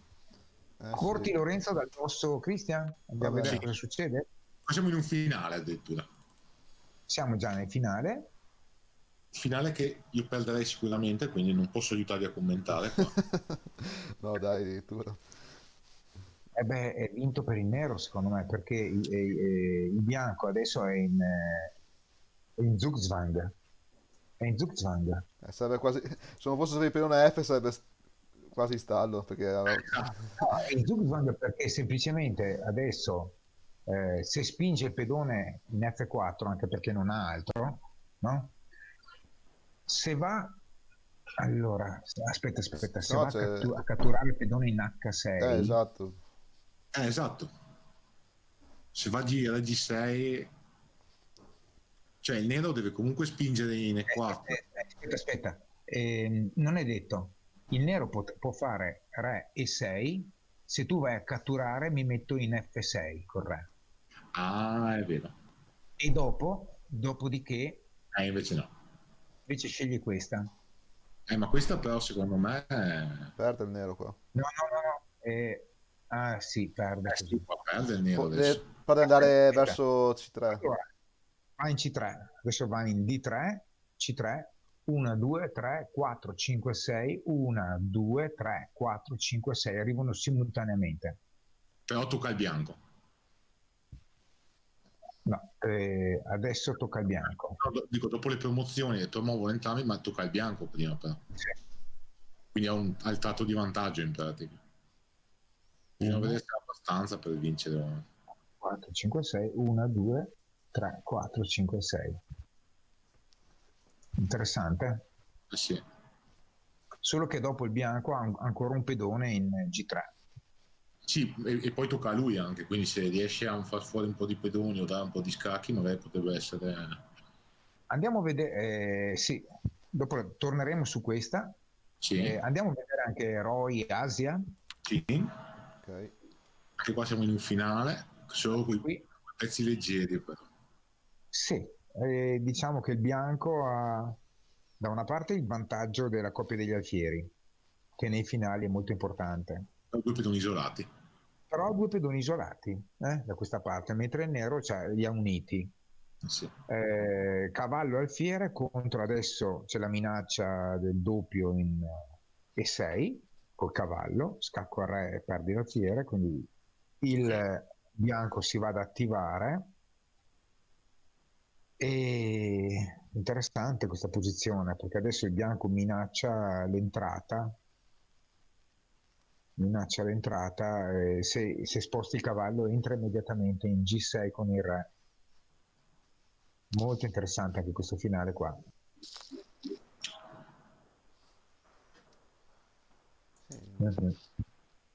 Diciamo che è incerto, appunto, forse il nero ha, diciamo, il fatto di avere il cavallo può essere magari una cosa che può fare la differenza, perché una volta cambiati la coppia degli alfieri, campo oscuro, magari se riesce a evitare, diciamo, il gioco sulle case bianche, il cavallo può tornare più utile al nero che l'alfiere bianco al bianco. Quindi... E qua ragazzi sembrerebbe adesso a primo acchito di fare alfiere E5 per salvarlo e andare ad attaccare il pedone in G7, ma dopo pedone G6 scacco lo fa. Dopo pedone G6 scacco, se vai con re in F6, cavallo E7, D7, ti faccio il cambio.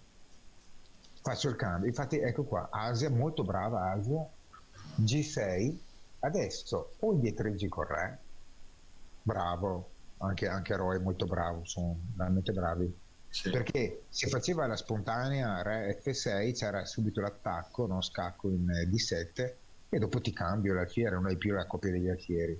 Sì. Questa è una partita, è un derby Capablanca. Sì, è tutto Capablanca qua. Adesso però si è indebolita Asia, secondo me. Adesso se torna in G5 Regi 5, scacco in E7. E si può mangiare il pedone, penso, no? No, c'è il cavallo che difende. Ah, scusa, scacco in E7 di alfiere. Ah, scusa, si guardava quello di cavallo in E6, no. Devi mettere l'alfiere davanti. Solo che adesso va in vantaggio il bianco. Sì, Adesso va in vantaggio il bianco, perché adesso c'è alfiere F6, alfiere F6, e dopo il cambio cade il pedone. Sì. Cadono i pedoni laterali. Qua dovrebbe vincere Roy. In questo derby. D'altra parte anche noi abbiamo avuto parecchi derby, ma è giusto, succedono. Anche Roy e Asia ha fatto questa scelta qui. Tra l'altro, scusi, dopo Paolo, ho visto adesso che Christian ha appatato alla fine, quindi sono riusciti ad andare entrambi a promozione, ma la guardo subito. Eccoci, qui hanno una donna e un pedone, qua diventi matto per gli scacchi, perché qua si comincia a dare scacchi da tutte le parti. Hanno esattamente in quarta e in quinta proprio la posizione simmetrica, no? I pedoni hanno la stessa distanza per andare a promozione, un pedone e donna hanno fatto benissimo a pattare, perché era inutile continuare le ostilità. Va detto che sul torneo di base c'è qualche risultato significativo che incomincia a segnare già il podio. Sì, dimmi. Abbiamo il risultato della partita tra Poiega Filippo e Martina Scaranaro. La vittoria di Martina ha mantenuto la sua prima posizione sulla classifica, e il tentativo di scalata in prima posizione di Filippo, ahimè, non è arrivata come lui probabilmente, anzi sicuramente avrebbe desiderato. Bella partita, ragazzi entrambi meritevoli di salire sul podio, entrambi, quindi è terminata. Rimangono ancora 2 partite, 4 partite al torneo base prima del completamento del nono round. Quindi Martina ha vinto il torneo B? Martina ha vinto il torneo B. Complimenti a Martina, dopo guarderemo la classifica finale. Complimenti. Che Martina è del circolo, ti ricordi di che circolo era? Il circolo Rodigino, è l'istruttore che sta in Brodo di Giuggiole, Ermanno, che salutiamo, e che quindi è la sua studentessa, e quindi complimenti a Martina, al suo istruttore e alla famiglia. Può festeggiare, ecco. Qui invece allora riguardiamo un attimo come sta andando Vujicic, che era sotto della qualità. Sì, era sotto, e adesso però l'ha ridata, ha perso una. Mi sembra che adesso il nero, dopo questa mossa, dunque se il bianco cattura la torre, ci può essere torre 8. Torre 8, ho capito. Sì, magari cambia subito e poi torre 8. Sì, interessante.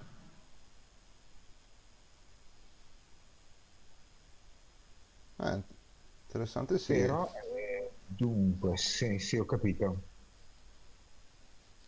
Sì, si riprende il pezzo poi, Non c'è modo di salvare il tutto. Forse alfiere per, se gioca torre 8 subito, forse un cavallo F4 per provare a fare qualcosa di interessante, magari che alla fine ci si porta a casa un pedone. Se gioca subito torre 8, ma se cambia subito alfiere per cavallo non ci si pone il problema. Sì. Però sì, alla fine a pedoni ne ha uno in più il nero, mi pare di vedere, quindi secondo me comunque rimane un finale favorevole per il nero. Alfiere per cavallo non può farlo perché è inchiodato l'alfiere. Inchiodato, infatti, no. Vero. Anch'io ho cominciato a sentire la stanchezza. Dura 3 ore di diretta. Sì. Dunque, vediamo un po'.